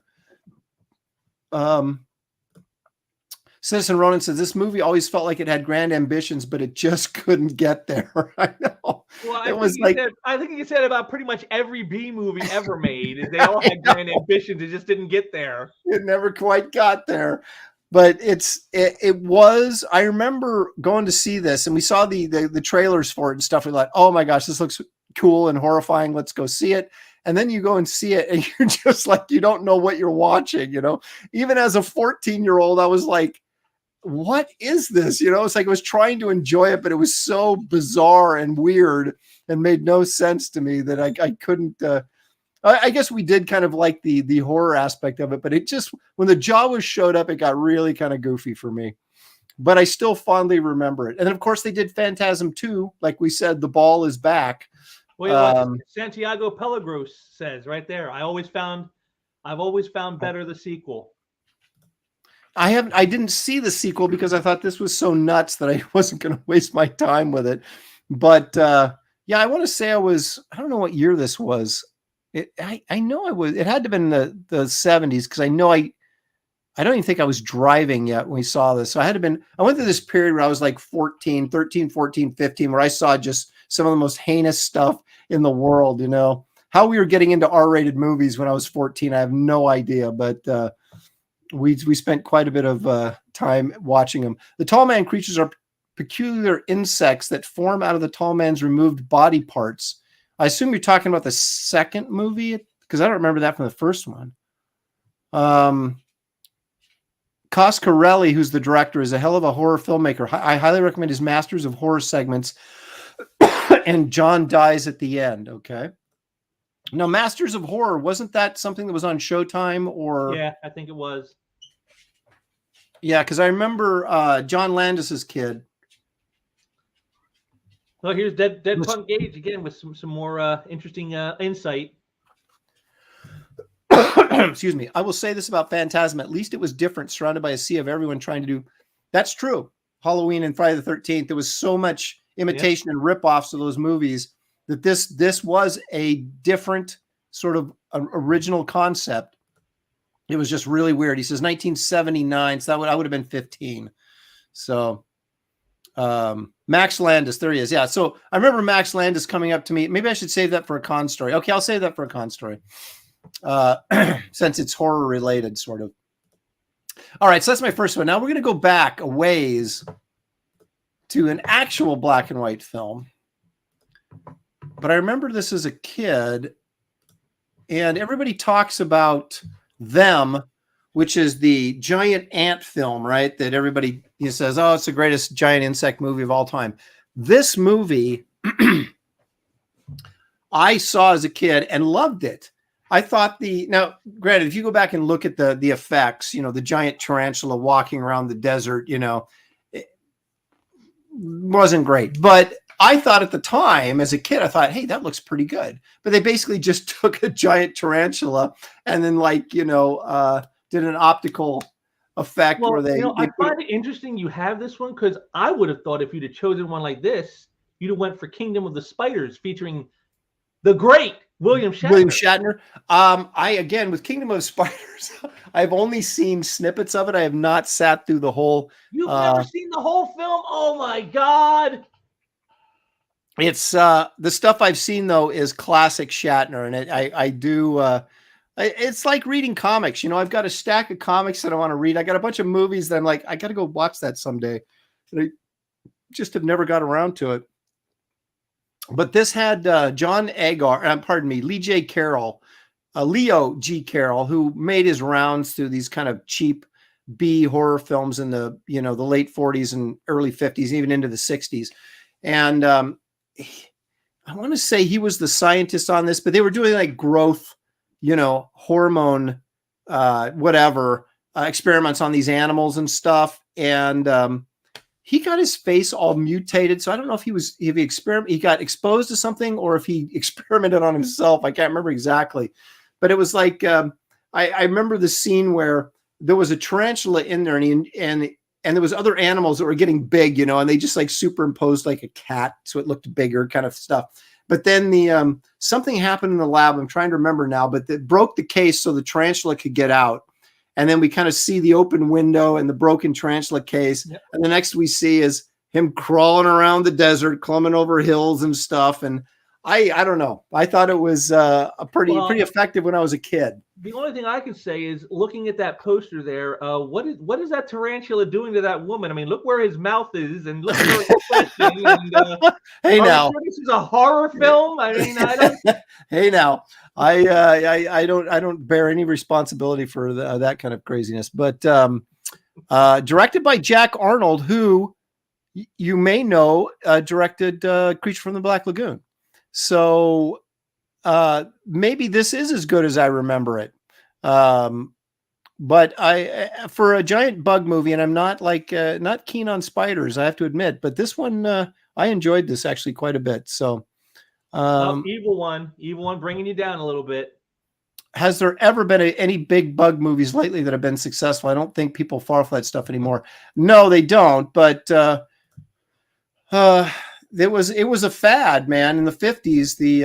The giant, you know, nature gone wild sort of, and that came back a little bit in the 70s, like Day of the Dogs. Kingdom of the Spiders is yep. Nature gone mad. Yep, there was a ton of those in the early 70s, like Frogs, which didn't make my list, but almost made my list. You know, just anything where nature, you know, is fighting back against us, you know, all of our pollutants and, you know, how we're damaging the environment, kind of movies in the 70s. And well, we're right back there again. So we should get another round of. Well, I mean, that was the whole plot premise behind Kingdom of the Spiders, is that the tarantulas attacked humans because our pesticides have killed off a lot of their other food sources. And so now they've turned on humans and say, all right, well, then we'll make you our food now. And Shatner became their number one course. That's right. Oh, look at this. Yeah, this is The Devil's Reign with Shatner is a good one. There was a lot. It's got Ernest Borgnine in it, and it's got Tom Skerritt and what's her name? Famous actress. I can't remember it off the top of my head. Who was in that with them? Yeah, it was an older lady. I can't remember the name off the top of my head. Ernest Borgnine was like the leader of the cult, the satanic cult, wasn't he? Yeah. Yes. And didn't they like all melt at the end by the rain or whatever? There was another movie that was Eddie Albert was in that movie too. Yes. Do you remember Peter Fonda, and I can't remember who else was in it? They were like vacationing in their motorhomes, and they came across this satanic cult ritual out in the woods or something. And then these Satanists were chasing them and in their motorhomes, and it was called Race with the Devil. I don't know but it was Peter Fonda. Never heard of it. Now, who was the guy that was the Sergeant Hulka in Stripes? Warren Oates. I think it was Peter Fonda and Warren Oates and their family, and like in this motor home being chased by these Satanists. I'm pretty sure. So that's another one you might want to check out. Oh, here's another one I was thinking of in the 70s that came out was Food of the Gods, which was based on the H.G. Wells novel, of course. And was done as a classic comic by Marvel. Yes. Horror Mike says Jack Arnold, Incredible Shrinking Man, It Came from Outer Space, Tarantula, Monster on Campus, This Island Earth. Those are some good movies in there. Night of the Lepus. Those were the killer rabbits. Oh my gosh! Strawberry jam on their mouth, and they'll lick their lips and like, oh god, they're evil. They're going to eat us. I know they do a close up of the rabbit with like strawberry jam on their face. They're going. Oh my god! Menacing, and you're just like, oh, that's so cute. Look at the little bunny. When giant rabbits attack. Oh my gosh! Okay, here's a good one though. Now, this movie poster is fantastic, first of all, and I wish I bought it because it's like a couple $100 now or more. It's an expensive movie poster, but I should have got one when it came out. But this is I'm pretty sure this movie poster is by Jack Kamen, who, of course, was an EC artist back in the day, and they did an adaptation of this movie that Wrightson drew, because this is based on Stephen King's short stories, and George Romero directed this. and it has a series of basically it's like a EC comic come to life. It's a series of short horror stories with special makeup effects by your buddy Tom Savini, who actually did a pretty good job on this one. I have to give him credit. But I think my two evil one's calling you out. What is that supposed to mean? Why wouldn't I pick it? That you're predictable, I guess. Yeah. Okay. Well, I had frogs there, and I bailed on frogs and went with this because I'd forgotten about this. And I was like, I like this way better than I like Frogs, because Frogs is a stupid movie where a bunch of frogs kill Ray Milland, but they never show. I mean, how are these frogs killing people? I mean, how are they doing it? Oh, it was just horrible. But anyway, this I kind of enjoyed because the first I'm pretty sure the first segment is Aunt Bedelia's cake. And where Aunt Bedelia, what is it? Does she come back from the dead, or is there zombies in there someplace? And then there's one where but that was one of my favorite ones, just because I liked the makeup effect on it. And then there was a Ted Danson, and I can't remember who the girl was, but they were the woman was married to Leslie Nielsen, and Ted Danson and her were having an affair. And or so he thought, and so he takes them and buries them in the sand in the ocean, right? So they're like their heads are showing. So the tide comes in and basically drowns them, and that's his revenge. But they come back as oceanic zombies to get their revenge, and so that wasn't too bad. Go. Evil One explained it to you. Well, I knew he was going to pick it because he's a Bernie fan, so that's why he knew you were going to pick Creepshow, because you're a Bernie fan. Called Father's Day. That's right. And it was Aunt Bedelia's cake, and the zombie came up out of the grave for Aunt Bedelia's cake. I remember that. See, now it's all coming back to me now. But that was like, I loved the zombie in that one. Yeah, look at these guys. Don't forget about Adrienne Barbeau. I'm getting there. Hang on a second. It's her father coming back for his Father's Day cake. Okay, that's what it is. So the other one I liked in this was Hal Holbrook is married to Adrienne Barbeau, but she's totally ridiculous concept right there on his face. Right. Well, she must have married him for his money or something, right? He's a professor or something, this college. And he's like, they discover this monster in this box. And I actually thought the monster was kind of cool. And I never really thought I never really considered Savini as like a monster creator. He was more of a, blood and guts and, slasher type effects guy. But the monster I thought was pretty cool. It's kind of like a monkey with, like, he looked like one of those movies, those characters from Critters, but bigger and more like a monkey. And but anyway, so Hal Holbrook,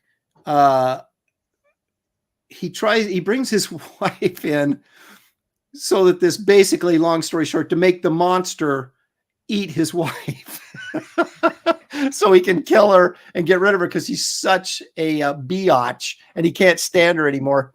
And so he finally marry a hot chick. That's what you're getting. Come on, dude. You knew what you were getting. I know. I think I probably would have put up with it, but anyway, so he finally, and the monster's in this crate underneath this staircase, and he's trying to get her to go in there, and he finally talks her into going underneath this kind of like staircase thing and the monster gets her, and he's just like killing her, and he's like sitting outside going, oh, why don't you tell him about, this or that, or, it was just so perversely funny, that he was taking this sort of joy watching his bitchy wife getting eaten by this monkey monster. And then of course he gets the monkey back up in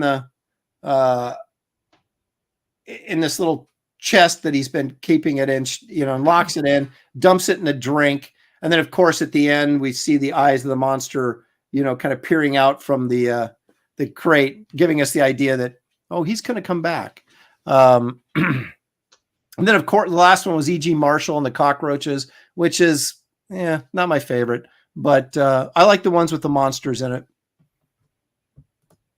He fantasized about killing her and people approving of him doing it. Yeah, that's right. That's right. Oh yeah, that was in Stephen King. I didn't like that one all that much either, but The Man Turning into a Plant creeped me out as a kid. I didn't even notice how cheesy King's performance was.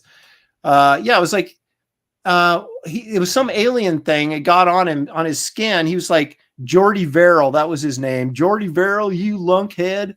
I remember that line. But Stephen King actually acted in this movie poorly, I might add.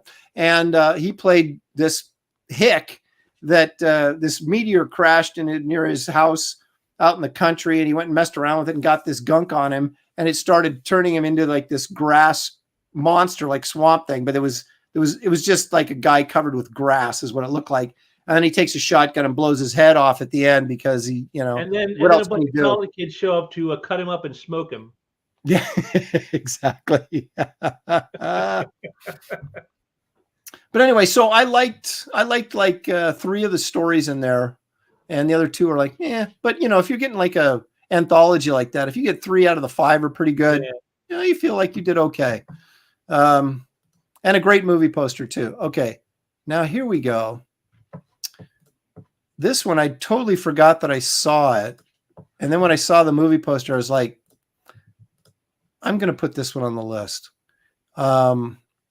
Just because it's another great, horrific looking movie poster. But this is really an interesting movie for a lot of reasons. Okay, first of all, it was directed by John Frankenheimer. Okay, it's like a real director. Okay, it was written by David Seltzer, The great John Frankenheimer. the great John Frankenheimer, who I want to say directed The Manchurian Candidate, if I'm not mistaken, among other things. And it was written by the great David Seltzer, who gave us The Omen and, among other things, a screenwriter and director, sometimes director. And it starred Robert Foxworth and Talia Shire. So this was right after Rocky, and I was totally into anybody that was in Rocky. I wanted to go see movies they were in. So I was like, oh, Talia Shire, this will be legit, Academy Award winning actress. Let's go see this. Wow. So basically what happens, it's basically a Nature's Gone Wild type thing. And I don't mean that in a good way. They used to have those movies, Girls Gone Wild or whatever. This was Nature's Gone Wild, but it wasn't quite as provocative. So there's was it on an Indian reservation or something? But they sent out some EPA agents, Environmental Protection Agency agent, which was Robert Foxworth and I guess Talia Shire and some others. And they found that there was like mercury poisoning because of this logging that was being done in the area, that I don't know how mercury was involved with logging, but it was apparently not showing up in the water because the mercury sinks to the bottom of the water. And so it wasn't, when they tested the water, it wasn't showing anything. But so basically this was mutating the wildlife in this area. And one of the mutations was this bear, right? So it's like this oozing, pussy bear monster thing. It's like, well, you seem to have a lot of people going against you. Horror Mike is against you on this movie. You got It's Number One, Dead Punk Gage, The Evil One. I mean, nobody seems to really like this movie. Why did I say it was good? I didn't say it was good. I'm just saying I put it on here because it was, when I saw it as a kid. Again, you guys have to remember, I was like 14 when I saw this movie, right? So my expectations were considerably lower than what they would be now. But I just found it to be interesting that John Frankenheimer directed it. And what was he doing directing a crap horror film like this? And David Seltzer, who has done some crap, but also done some good stuff. And it just seemed like, how could you have this much talent involved in something and have it be so bad? But the bear was stupid, I mean, it was just dumb. But I think this is where the South Park guys got their idea for Man Bear Pig without maybe this could be it. But you have to admit, as a kid, if you see a movie poster like this, you're going, yeah, I'm going to go see that. Because I'm not so much a horror film fan as I am a monster fan. And I'm thinking, this looks like a pretty cool monster. So anyway, there you go. As I'm getting ripped off or getting beat up in the chat for liking these or having fond memories as a child of these things. Okay, now here's a really bad one that I liked. I just think I should be given kudos for like seeing some obscure crap because you were suggesting that I didn't, but I have seen Slithus. Hell hath no fury like Slithus, okay? This movie sucks, but it was rated PG, and I remember going to see it. Right there's a kiss of death for a horror movie. Right. Well, so it was, again, you have nuclear waste being dumped into the water, and it changed some sort of whatever aquatic animal into this Slithus, this creature from the Black Lagoon type character. And there was a scene where he's on this, there's a bunch of boats, on a dock, and he's walking up the dock, and there's some chick and some dude in one of the boats and making out, and he comes in and kills the dude and then takes a swipe at the girl, which just conveniently rips her shirt off. And so there was like this 4 or 5 second shot of bare boobs. And I was like going, woo, this is only PG. I got some boobie, and so then he kills her. And so this whole thing turns into like the ending becomes like Jaws, except not in a good way. But he gets this guy to they go out in a boat, right, to try and hunt this thing down in the water. The protagonist guy, I don't even remember what he was. If he was like they're going to need a bigger boat, right? Yeah, exactly. But so what happens is the dude gets the one guy that's the boat captain gets killed, and so our hero is left, and we think he's vanquished the monster, right? And so he's sitting there going, resting in the boat.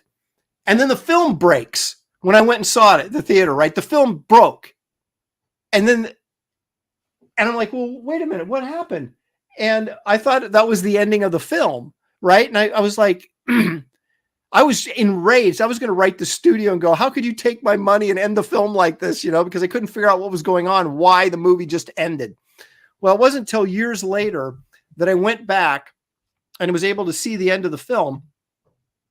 And there was just like 3 seconds of it broke. So it was like, that's why they didn't, give you your money back or whatever. And what happened was the guy's resting in the boat, and then the thing's hand comes up over the side and grabs his leg, and he goes, ah, and it freeze frames on his face screaming. And that's the end of the movie. So it actually was kind of better that the film broke, because the ending was even worse than what I could have imagined. Which ending did you prefer? You're like, no, you should have stuck with the ending of a broken film. Yeah, I know. I should have wrote the studios and said, yeah, the version I saw where they cut out the ending is actually better. There you go. Evil One's giving me another $2. Give me the kudos for suffering through the abuse I'm taking. Thank you, Evil One. Yeah, there you go. The scene on the boat, Horror Mike's as a kid, I was enraged because I didn't get a satisfactory ending. And then when I saw it later, I still didn't get a satisfactory ending. I'm like, how do you end them? I mean, it was just like, we don't know where we're going with this, so let's just end it here. And it was kind of like, oh, it was so bad. Evil One laughs at your pain, Aaron. Aaron, did you ever watch any of the Full Moon movies like Puppet Master or Subspecies? No, I haven't. What was this? Slithus, another in a long line of alien knockoffs that looks more like Blood Waters of Dr. Z. Look at these guys pulling out movies that are just crazy. Trilogy of Terror was actually really good. That was a TV movie. That was with Karen Black, where that little had the little what was it, tiki doll guy with a knife that was chasing her around. That was a scary. At least that segment was. What were you saying? Oh yeah, Evil One. Aaron got robbed by Slithus. That's the one you were pointing out. Yeah. And he's laughing at you. He's laughing at your pain. Yeah. There's an Aldion. Slithus sounds like an STD.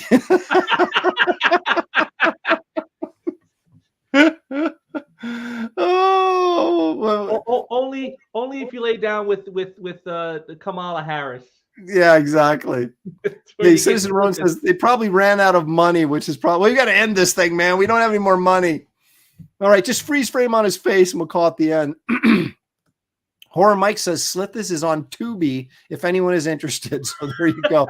I'm sure with that great review I just gave of it, everybody's gonna be running over there to watch that. Well, they'll watch it to see if their copy breaks like yours did. That's what they're gonna watch. Are they gonna break at the end on me? Is it gonna happen? Am I gonna get the freeze frame or am I gonna get the broken version where I don't get the freeze frame? Oh my gosh. Okay, well, here's my final one, and this is probably my favorite. And talk about a great movie poster. I actually have this movie poster.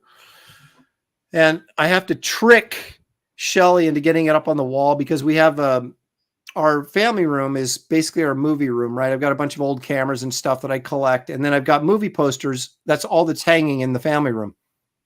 And I got a bunch of them, so I trade them out. And she's okay with, like, when I have guys like Harrison Ford or Johnny Depp, you know, good looking guys on the poster. She's okay with that. But then when I bring out Alligator or other movies of that ilk, I have to sneak them up and hang them, and she doesn't see them for a while. And then she's like, get rid of that. But so I do have this poster, and it lives 50 feet beneath the city. It's 36 feet long. It weighs 2,000 pounds, and it is about to break out. This was written by the great John Sayles, who is actually a really good filmmaker, but would often take, what should we say, low budget jobs, screenplay writing jobs for money. So he has a very... Well, Mike here names a couple other classics he's worked on that I've seen. Yeah, Sayles also wrote The Howling, which is actually quite good. I don't know that I would say Piranha is good, but The Howling actually is really good. But he also wrote and directed The Secaucus 7, which is a precursor to The Big Chill, a movie that inspired The Big Chill. And I don't know if you guys have seen that or not, but I won't go into it now. But it's actually a really good film. So he actually is a good filmmaker. Brother from Another Planet was John Sayles, wrote and directed that. So he did do some, I mean, smaller films, but good films. But he also would write these sort of wow, cheap you're helping horror people relive films. childhood trauma, Aaron. Sam Goyer. Where are we? Wait, who said that? Sam Goyer. Oh, yes. I was just going to bring that up. I just looked at that again before if you go to YouTube and type in pool scene Alligator movie, and it'll come up, and the kids are at a Halloween party or some kind of birthday party. They're all dressed up as pirates, and they make the kid walk the plank, right? And it's at night. So they take him outside the party, their little brother. They're just, walk the plank. And so he has this, bandana over his eyes so he can't see, but he can see down. And so they walk him out on the diving board, and he looks down, and this 36-foot alligator is sitting there with his jaws open in the water in his pool, and they shove him in, and he's like, and he gets eaten by this giant alligator. But the whole the premise with this thing is, so this girl gets a alligator in New York City, and then the dad's like, oh, this is gross, and flushes it, right? Well, it ends up in the sewer, the alligator does, and there's these carcasses have been being dumped there. They were doing these experimentations, these growth hormone experimentations, once again, on these animals, but it was killing them all. So they just dumped, they didn't want the news to get out that they were doing these experiments, this rather rich industrialist guy in the town, in the area. So they would dump these animal bodies in the sewer, and this alligator went down there and ate all of ate these animals that they were dumping in the sewer, and of course caused him to grow to 36 feet long. And so then he goes and, terrorizes the city basically. And Robert Forster has to hunt him down. He's the cop that he has a reputation. I mean, this is not a good reputation to have, but he has a reputation of getting his partners killed. And so his next partner. That's what you want as a cop. Hey, can I have the guy who has a history of dead partners? Can I have right, that guy exactly. as my partner?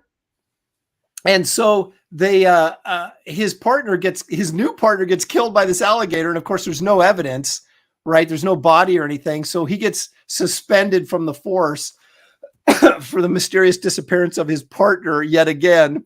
He's like a Black Widow for cops, I guess. And and then the big and rich industrialist guy, he's trying to keep all this quiet because he doesn't want him to know about the animal experimentation stuff that his lab's been doing. So they try to cover up all this crap. And of course, Robert Forster ends up, saving the day. But they bring in this when they find out it's this giant alligator, they bring in this big game hunter that's played by, who's that creepy dude? You guys in the chat will know. Anyway, he's dressed up like a big game hunter in New York City, got his hat and everything. He's walking around looking to kill this alligator. Of course, it doesn't go well, and the alligator kills him. But I think Robert Forster and then whatever chick was helping him out, they plant like explosives down in the sewer and lure the alligator in there and blow it up at the end, But then the last scene is a new baby alligator being flushed down the toilet, and the whole cycle starts. Don't ask, but Evil One, we have to ask. We have to ask. I'm asking officially. Yes, I want to hear this. This one? Yes. When I would go play around in the sewers as a kid, don't ask. I think there are exercises this movie. Playing around as a kid, playing in sewers. Where are you living? What are you doing? Where are your parents? Hey, I'll tell you this. When we were kids, we found a sewer grate that we went in to go underneath the roads, and then there was we'd see the manhole covers and stuff, and we never pushed them up because with our luck, we'd push them and get hit by a car. But yeah, that was a thing, searching out the sewer tunnels. So I empathize with Evil One on this one. He never found any alligators, but he did find some Ninja Turtles down there. Yeah, exactly. It was I like when the alligator attacks the party and eats the guy by the limo. Yeah. Well, I actually thought, and I just watching the scene again, I mean, it's an animatronic sort of alligator thing. It wasn't too bad, I don't think, for this type of movie. It was a little stiff, but it actually, I thought, looked fairly well. They did a pretty good job of not showing it too much so that you could tell that it was, not real. What year did this come out? 1980, I think. Maybe 81. Does that mean Laird and Eastman stole this concept for the turtles? Is that where they got it from? They saw alligators and said, hey, scientific experiment that turns little sewer creatures into giant people and monsters. Exactly. They stole it from Alligator. Exactly. Everything's, there's no original ideas anymore, right? Everybody just sort of borrows someone else's idea and then kind of changes it a little bit. Horror Mike says sewers can be very handy if you want to dump bodies, from what I've heard. That's what your backyard is for, Horror Mike. Come on. Exactly. Lake Placid was a great gator movie too. The alligator in Lake Placid was really good, and it was created by Stan Winston, so that was a good alligator. Movie was kind of corny, but I actually kind of liked it. But I'll watch any movie with a big reptile in it. Like Jurassic Park is full of big reptiles. They're not great movies, with a monster in it, Aaron. That's true. That's what we've learned from all this is that there's a monster in it, Aaron will watch it. Yes, it's absolutely true. Dead Punk Gage, he's on my side. The effects looked really good for its time. I thought so too. But again, like I said, when I first saw it, I think I was 16. So, and a lot of these movies I saw once and never really went back and revisited. But I went back and looked at a few scenes from some of these movies to kind of refresh my memory so I could do this little presentation. No, Aldion, I don't think that's right. I don't think that's correct. No, that's not where they get their ideas from. It's where they end up after they put their ideas out. That's where they end up. Right. There you go. The final attack in the city was hilarious. You can tell the alligator and cars were toys. Well, the great thing about this movie and John Sayles, when he was doing these screenplays, even for some of these crappier movies, was he always had like this really kind of dark sense of humor that worked its way into the screenplays. And so they were always a little bit more developed, or they had a little bit more going on in them than just the cheesy surface material. In fact, he wrote Battle Beyond the Stars with Corman. That was a Corman film, but it was Richard Thomas from the Waltons, right? I was in that, and I've never seen it, but people tell me that it's actually a fairly clever script, even though it's cheesy, low budget sci-fi. So, Well, it's John Corman. Sayles. Of course, it's going to be cheesy. It's Corman. That's what you see a Corman film for.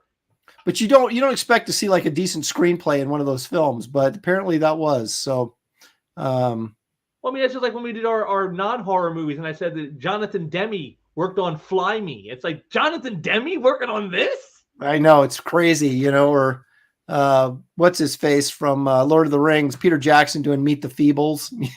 It's just like, geez, man. Or what's it? Damn, what was the one? There was one from Cyclone. What's his name? Actor. He was on Twilight Zone. He was on Mission Impossible. Oh, damn, can't remember. Blanket. But Peter Graves? Huh? Peter Graves? No, not Peter Graves. Martin Landau? Martin Landau. Yes, I mean, he was in Cyclone. It's like, you're Martin Landau. What are you doing in a film like Cyclone? I know. Well, you get to the tail end of your career, you take whatever you can get, right? Look at this. Sam Goyer says, highly recommend Battle Beyond the Stars. Really well done, even for a Corman film. So there you go. There's your recommendation. All right. Okay, so there's our movie picks for this special Halloween show, but we have some artwork we'd like to share with you, and we'll start with James. We're going to go with the published one first, I assume, right? Yes, and let's tell you what, as a special treat for you guys, not a trick, we're going to do two pieces of art. We're going to do one published and one unpublished. Okay, and now this is interesting. So let's take a look at this. What do we got here, James? This is my page that I own from Creepy number 42 from 1971. This is by the great Dave Cockrum. Is that Dave Cockrum? That really? is Dave Cockrum. Only his fifth published work ever. His first 5 works were published under Warren. He did some stuff for Eerie and Creepy and Vampirella in this period. And this is from the 5th story he worked on. So this is like very early in his career. And this is a story called Change of Identity. It's about a guy who was a werewolf, and then he gets staked, as you see here. And then when the little troglodyte revives him, he's now a vampire. Wait a minute. He died as a werewolf, but came back as a vampire? He was a werewolf that they staked and with silver, and then he ends up changing into a vampire when he's brought back. Wow. And, I just love this. Again, it's got that whole classic Hammer horror feeling when you're looking at it.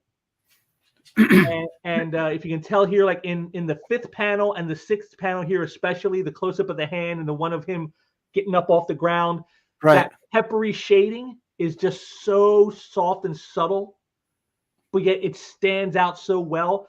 The interesting thing about this piece, besides being a super large piece, this page is like 14 by 20. It's huge. I was going to say, this was probably close to twice up. These were big pages. It's all in pencil. Yeah, I was going to say that's grease pencil is what it looks like. The black in there looks like colored but it's pencil. All pencil. There is not a single. I've analyzed it. There is not a single drop of ink on this page. It is all pencil and grease pencil. Interesting. Yeah. So he used basically what a grease pencil is, a fancy word for a black colored pencil, basically. And we used to use these a lot in advertising art, but we would ink the stuff and then use the colored pencil to kind of shade out of the black. But you're saying he used a pencil for everything on here. Yes, the entire page is all pencil. There is not a single drop of ink on the page. I've examined it very closely. No, so what was the impetus to you getting this page? Why this? What? Well, one, I'm a horror fan for one, right? And second is, I've seen Cockrum's later work, and this is unlike anything I had seen by him before, and I liked this style that he used here, rather than the style he would become known for later in his career. Mm-hmm. With the X-Men and whatnot, I liked this better. I mean, let's just look at that hand. Look at that detail he gets in there. I mean, that is incredible. Yeah. That's it. I didn't know that he did any work for Warren magazine. Yes, this one. Creepy number 42 came out on newsstands in July of 71, although the cover date is November. Well, And this is the oldest piece of art that I own, even older than my Dick Dillon page from World's Finest, which is also cover dated November of 71, but that came out in September. This came out in July. that is So this really the oldest cool. piece that I own. You got a picture here of the cover. cover. Now, because the interiors, of course, for all the Warren magazines were always black and white, so there's going to be no difference in between those. But here's the cover to it, guys. So if you want to go out and check this story out for yourself, this is the book you want to look for right here. That's a San Julian cover. Yep. Now, that was a great thing about Creepy and Eerie when you're a kid, right? You're like, oh, look, she's naked. I'm going to buy this and get away with something, you know? Because these were all in the magazine racks, not in the comic book rack. The Playboy for children. Right, exactly. That's right. Because it was in Vampirella and some of these others. There was always like a couple panels of, some topless girl running around. You're like, hey, and your mom thinks you're just reading a regular old comic. And again, if you want to take a guess on how much the piece was, I got. When did you get it? When did you get it? In 2020. Okay, so not that long ago. I only got it recently. Yes. You had. I mean, if you're going to tell me you didn't pay at least $250 for that, I'm going to be surprised. Actually, it was quite a bit more with shipping and everything. Okay. With shipping and everything, it was $690. That doesn't surprise me. I mean, that's 1971. Very early Cockrum work. Twice up. That's not a bad price at all. I bet last time I guessed what I really thought it was, you like lowballed me and got something super cheap, and I was like, did he work it? But 2020, I didn't get that. This one didn't get gotten super cheap. No, but you go back that far and stuff like this, you're going to expect to pay at least, I would think, $400 to $600 for those type of pages. Yeah, just about anything is going to be at least that much. Right. Okay, so now you've got something thematically kind of fits. And now, again, keeping with our theme, here's an unpublished piece, a little special treat for all of you for Halloween. Treat for the masses. There it is. And it's, of course, everyone's favorite ghoul friend, Vampirella. It wouldn't be Halloween without her. Now, who did the piece? Is that Buzz? This is Buzz. And I got this in 2018 off of eBay. The guy who originally got it commissioned it from him in 2006. And I got this, well, besides the obvious reasons, of course. Of course. I got this because, for me, Buzz is always who I will associate Vampirella with more than anybody else, because the first Vampirella work I ever read was Vengeance of Vampirella. And he was the one that was on that book at the time when it started. And so I always now associate Buzz with Vampirella. And so I saw this exquisite image, and I'm like, oh, I got to have this. I can't not get this.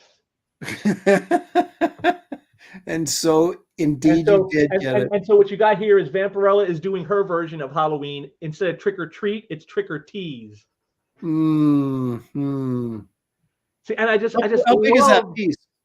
Again, this is oversized. I think it's like 13 by 19. It's a large size piece. Really? It's very big.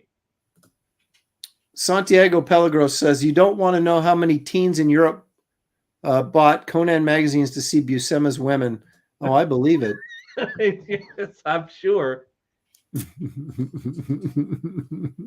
And again, you want to take a guess? You want to take a guess at the price? How much I paid for that size from Buzz? What does Buzz charge these days? I'm going to say 400. Nope, $90. What? On eBay. I got it off eBay for $90. Oh, how about that? Can't walk away from that. Yes, Citizen Ronan. Yes, that's exactly what she's saying. Heidi, I don't want to know. Hey, for $90, Heidi, you can't be mad about that. For $90, come on now. Citizen Ronan, there it is. That's exactly what she's thinking. That's exactly. Nip slip.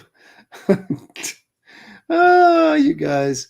All righty. Well, then I guess I'm going to share. Well, actually, Evil One, that's the point. That's why I like it so much. It doesn't have the nip slip, but yet it could have. And it's like, but he didn't go there. And that makes it more interesting to me than just, oh, yeah, you could have went with the obvious. He didn't. And There that's you why I go. like it. He didn't go with the obvious thing you would have expected. Well, James, you never go for the expected. You always go for the unexpected, and that's why we love you. But now it's time for me to share a little bit. Yeah. Now this artist is I didn't scan it. I'm going to hold it up. So let me go full screen here. This artist is one of my favorite artists. His name is Aaron Lopresti, and this is one of the pages. Wow, you got a Lopresti piece? Oh my God! I know. I literally have hundreds of his pieces of work over here. This is from Xena, Blood Hunters. Pardon me, Bloodlines. Let's not confuse it with Wraith of God. This is a 2-issue miniseries I did for Topps Comics featuring Xena that I wrote and drew. And of course, this is based on Karloff's The Mummy, right? Of course. But it dealt with Cleopatra and Xena, and then this Egyptian babe here who was calling on the dead prince. Ah, come on. I cracked myself up. Anyway. Come on. Yeah, exactly. To do her bidding to take out Cleopatra. But anyway, there's like a 2-page sequence, and this is one of the pages I kept from it. And being Halloween, I thought, you know what? Let's share The Mummy. So this goes way back to 96, 97-ish, somewhere in that neighborhood. So before I did anything significant in the industry after Malibu and before my Marvel and DC days. Oh, well, here you go. Evil One calls it. Aaron is Aaron's biggest fan. Somebody's got to be. So anyway, but this next piece is an unpublished piece that from one of my favorite artists that isn't me, the great Rudy Nebres. Nice. Look at that. I got this from him at he had a portfolio full of drawings, because the thing with Rudy Nebres is his anatomy is kind of wonky, so you never know what you're going to get. So I've always been afraid to commission him to do something. I'd much rather look at his finished pieces and pick one that I like. And so he had this one sitting in his portfolio. I think I paid, it was $3 or $3.50 for this. And just the detail in here is just amazing. Yeah, the folds in that cloak and her garb is just insane. And look at the tree, the gnarly tree thing. And then he did the kind of ink wash behind it. So it looks like it's all like dark clouds. Yeah. He had a great portfolio full of these pieces, and I thought this was probably the best out of all of them in there, so that's the one I grabbed. Look at that hair. It's crazy. So yeah, I'm a big Nebres fan. Well, people may have given you a lot of crap for your lack of horror film knowledge there, Aaron, but they're loving you on this. Oh, That's Nice from Citizen Ronin. Holy Smokes from Sheldon Martin. JG Martinez says that's absolutely badass. Wow. Hey, I've got good taste in art, at least. You know, you can't say anything about maybe my movie taste, but all right. So, James, do you have a con story for us? Okay, I do have a con story. Again, it's in the vein of it because it's going to involve me not being me in a way. Oh. So it's sort of like a new persona, you could say. So kind of like in the Halloween spirit of not being yourself, taking on another persona. So this is 2009, and I'm going to the Spokane Comic-Con, which is now called the Lilac Con, but back then they just called it the Spokane Comic-Con. It was a one-day event. I love those, as I said before, because that's the buyer's show. People come in there to spend money because they know people are going to not be there for long. And I went over there with my friends Brian Randolph, who we nicknamed the Sherpa, and artist Jason Metcalf.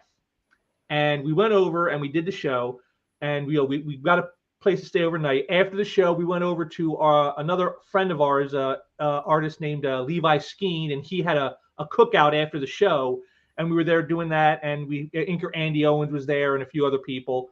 And then after we were done, we're leaving. We're heading back to go back to our hotel room, and we're like, hey, you want to stop off for a nightcap? So we're like, all right, yeah, let's do that. We'll do that. So we find this little like sort of like restaurant bar place, and it looked like it used to be like an old metal workshop because it had these big metal pipes and tubes along the wall. I mean, it looked really cool. And so we go in there and we sit down and we get a little something. Of course, I'm a teetotaler. I didn't get any alcohol, but they did. And while we're sitting there waiting for our drinks, there's this couple that's at this table like just catty cornered away from us, and they keep leaning in each other and like whispering and looking over at us. We're like, what's all this about? And they're like, well, I don't know. So, but Jason Metcalf, always being the prankster of the crew, he couldn't let it go, and he goes, and this woman leans in and she goes, hey, you guys are really great at the show tonight. And we're looking at her like, was she at the show? She's dressed real nice. I don't remember that girl at the show. It's, and we're like, thanks and whatever. But Jason couldn't let this go because he's like, who does she think we are? So he goes, excuse me, ma'am, who do you think we are? And then she gets all cagey with us, and she's like, who do you think I think you are? And she's like, tell us who we are. So this goes on for a couple minutes. They bring us our drinks, and then we drink them, and then they're getting ready to close, I guess. So everyone starts leaving. The couple leaves, everyone leaves. We're like the last ones to leave. And before we leave, I said, hold on a minute, guys. And so I ran up to the bar, and there's a bartender. I said, excuse me, is there some kind of like music event or festival that was here tonight? Or something? He goes, oh yeah, the Bare Naked Ladies were playing over at such and such. They thought we were the members of the Bare Naked Ladies. I was mistaken for a member of the Bare Naked Ladies. When I told my wife that story, she couldn't stop laughing. I'm trying to think of who in the band you would have been. I'd have to go back and take a look at their pictures again to see. That was hilarious. Like that was like the funniest thing she'd ever heard. And I got mistaken for a member of the Bare Naked Ladies. Oh, that's good. Well, I've been mistaken for many people other than me. Usually Adam Hughes, which I can't ever figure that one out. But okay, the money they give Adam Hughes, who cares? I know. Well, they never did. They just, I love your art. You're so wonderful. I can't believe I'm meeting you. And I'm like, okay, when they say that, I know that they think I'm somebody else. And I'm like, I'm Aaron Lopresti. Who do you think I am? They're like, ooh. Yeah, look, see, she's still laughing now. The wife is still laughing about that story right there. Can I have your autograph? Oh my goodness. Okay. Excuse me. So as I started earlier talking about Max Landis, John Landis's son. So I'm at San Diego in my booth, and he comes up, starts talking to me. I had no idea who he was at first, and why would I, right? And then so he tells me who he is, and he says that he wrote one of the stories for the thing from Showtime we talked about earlier, the Masters of Terror or whatever it was, but they were like different episodes of, I think they did the Bernie Wrightson classic, Jennifer, the Bruce Jones, Bernie Wrightson classic from Creepy Magazine. That was one of the ones they did, and they did some other ones, but he apparently wrote one of the things in there. So, he just sat there and he's very, I've never met his dad, but his dad, from what I hear about his dad, is he's very sort of like super high energy, always going, motor running 100 miles an hour kind of thing. And he was very much like that, very talkative, very fast talking. And I was just kind of sitting there listening to this, the whole thing. And, and I want to say at some point he was like, yeah, we should work on a project together sometime. And I'm like, yeah, sure we should, and whatever. So he was there for like 30 minutes and he finally went on his merry way. And so the next year he comes by again, right? Now I have sitting next to me in the booth, Matt Idelson, I was working on probably Wonder Woman at the time at DC, and Matt was my editor. So I was sitting there having this conversation with Matt, like, for 20 minutes, because we were going to go to lunch together or whatever. And so now Max, not Matt, Max Landis comes up and starts, hey, Aaron, blah, blah, blah. And we start talking and blah, blah, blah. And I accidentally call him Matt, right? Instead of Max. Because, how Paul Ryan of you. Yeah, exactly. But, it wasn't like I called him Jim or something. I mean, it was just like a little slip of the tongue and he, oh my gosh, he got so pissed. Would you call me? And I said, Oh, I go, I'm sorry. I go, I'm sitting there next to Matt Idelson. He's my editor at DC. I just had Matt on the mind. I'm really, really sorry. He goes, yeah, my name is Max, and I don't like being called. You know, he just started going off on me, and I was like looking around, going, "Is this like candid camera? Is this guy serious?"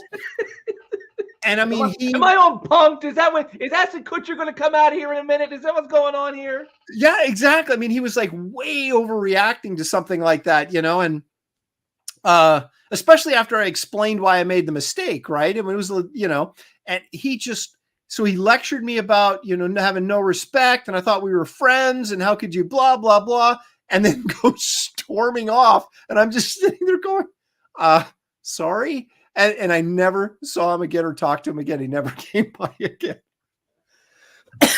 So that's my Max Landis story. Well, here you go. Aldion says it right here. Here's what you get at shows.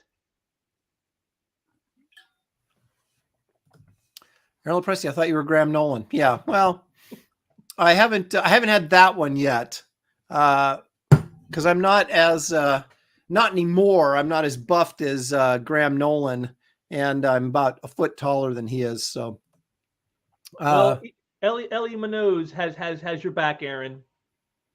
He's got your back.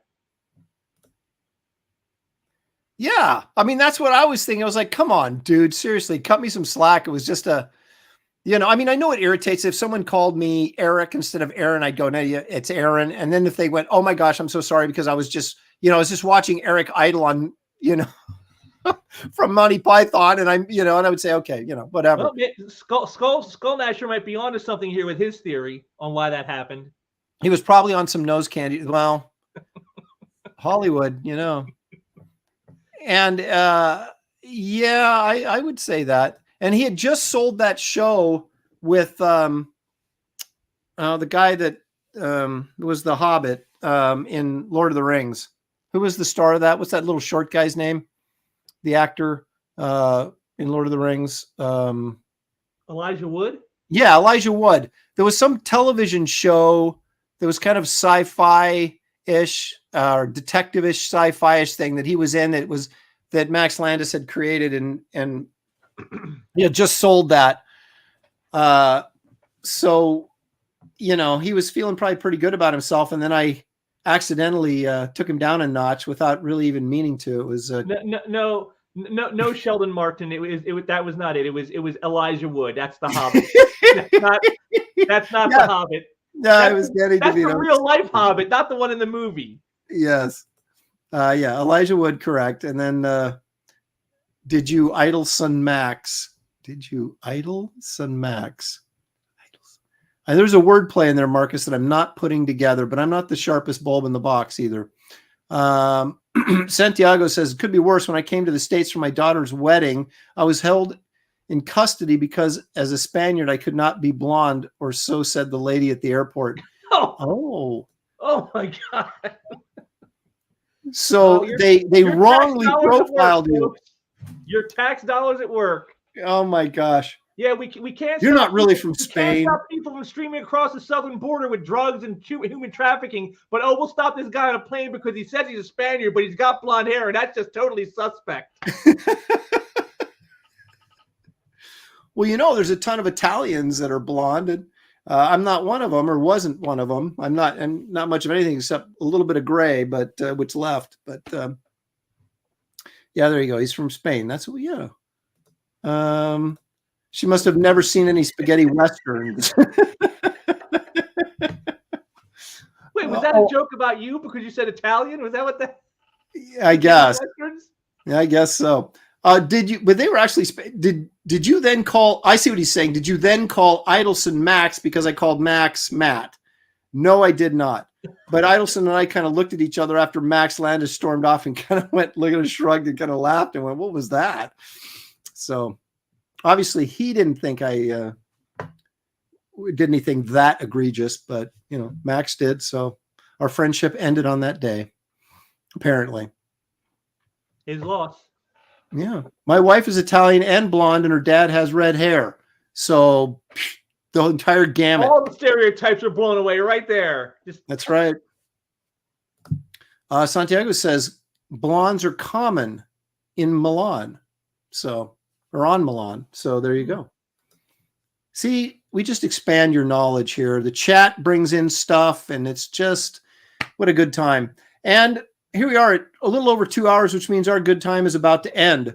But let me say this, first of all, the links to my campaign, Wraith of God Blood Hunters, which is live on Indiegogo right now, is right there in the chat if you'd like to go over and visit that.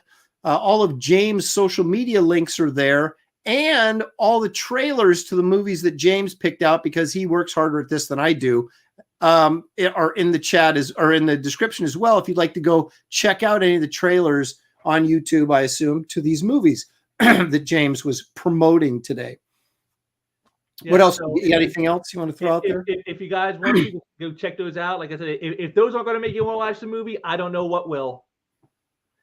And again, all the links are down there. The MeWe group, the my YouTube channel, which I just did a live stream yesterday, where I took a notation. Yesterday was the 35th anniversary of my becoming a comic book geek. You wait a minute. Do you have actually you marked the date down? It was October 28th, 1987, the day of the I told you the story where like the kid was trading and he gave me the DC Comics 69, and I read it and it made me a fan ever since. That was the day. So it's 35 years yesterday. Wow. So I did a live stream just to, because I thought that's a momentous thing. It should be commemorated in some fashion. So that's what I did. I did a little live stream. And when you officially became a nerd or a geek, whatever that's interesting. So you want to check that out. And of course, the art gallery, guys, now officially less than 2 months before Christmas. Come on, get on the stick. You got to get if you get somebody original comic art, I'm telling you, there's no better gift. It shows you put thought into it. It's original. It's one of a kind. It's something totally unique. People don't usually see that. And like I said, if you get the stuff framed, hang it up, guaranteed conversation starter. People see serialized sequential storytelling on a page like that, hanging up in a frame. They're going to ask you about it every time. No question about it. That's right. And he's also reps our very own Dan Lawless. Dan Lawless got plenty of Dan Lawless. I got about 200 and some pieces of Dan Lawless art right now, guys. So plenty of stuff and affordable. It's not like it's all price of the stratosphere. It's very reasonable, very economic, especially in the real economy. Evil One sends me $2 as we're heading out the door. Scariest thing tonight was my wallet and your age. If anything deserves a cannonball. I don't normally do them outside the Sunday show, but you're begging for it. That was for the Evil One. That was so harsh. Look at this. Marcus Killigrew says, James is right. My wife bought me a Buscema Giordano Thor page, and it was special. Well, my gosh, that would be special. Wow. That is awesome. And this is coming from the guy that just got the Thor annual with that great splash of Mephisto by Buscema. That's right. I just read that story, which was really terrific. By the way, I'm not even close to 65. I'm not even 60 yet. Guys, I'm sorry, James. Get carried away with these people. Anyway. The world's first Halloween stream with cannonballs. That's right. I should have I should have got a pumpkin launcher is what I should have got. Little pumpkin chucking. Yeah, maybe I'll do that for tomorrow night's show. Yeah, so join Shelly and me on Aaron Live tomorrow at 5, our special Halloween episode. We may or may not be dressed up. I'm not going to say any more than that. And again, all of our links are in the description of this video, so check that stuff out. Enjoy the content. Mark your calendars, folks. November 26th. That's our next comic art. Right after Thanksgiving. Right. And so right after Black Friday. We'll be we'll probably be a few pounds heavier, and our wallets will be a few pounds lighter. So and that's how you anyway, thank you all. Thank you all for joining us. And just so you know, the topic, the opening topic for the next Comic Art Convo, our favorite multi-part stories. Ooh. What do you hang on a second. The thing is, though, they have to be from a regular series. They cannot be a mini series. So just use an example, the Craven Saga and Spider-Man, 6-part storyline across 3 regular monthly books, that works. But if it's a special mini series like Spider-Man: The Final Adventure, 4-issue mini series, that does not qualify. No miniseries. It has to be from a regular series or group of regular series. Okay, so how many issues? Is there a minimum? Like, does it have to be more than At 2? least 3 or more. Okay. All right. We're good. Okay. So I've already got some multi-part sagas, folks. It's already going on up here. All right, guys. Thank you all for joining us. It's been a great time, as it always is. We couldn't do it without your support. We appreciate you being here. Please hit the like and subscribe if you haven't already on the way out the door. And we'll see you in about a month on this show, Comic Art Convo.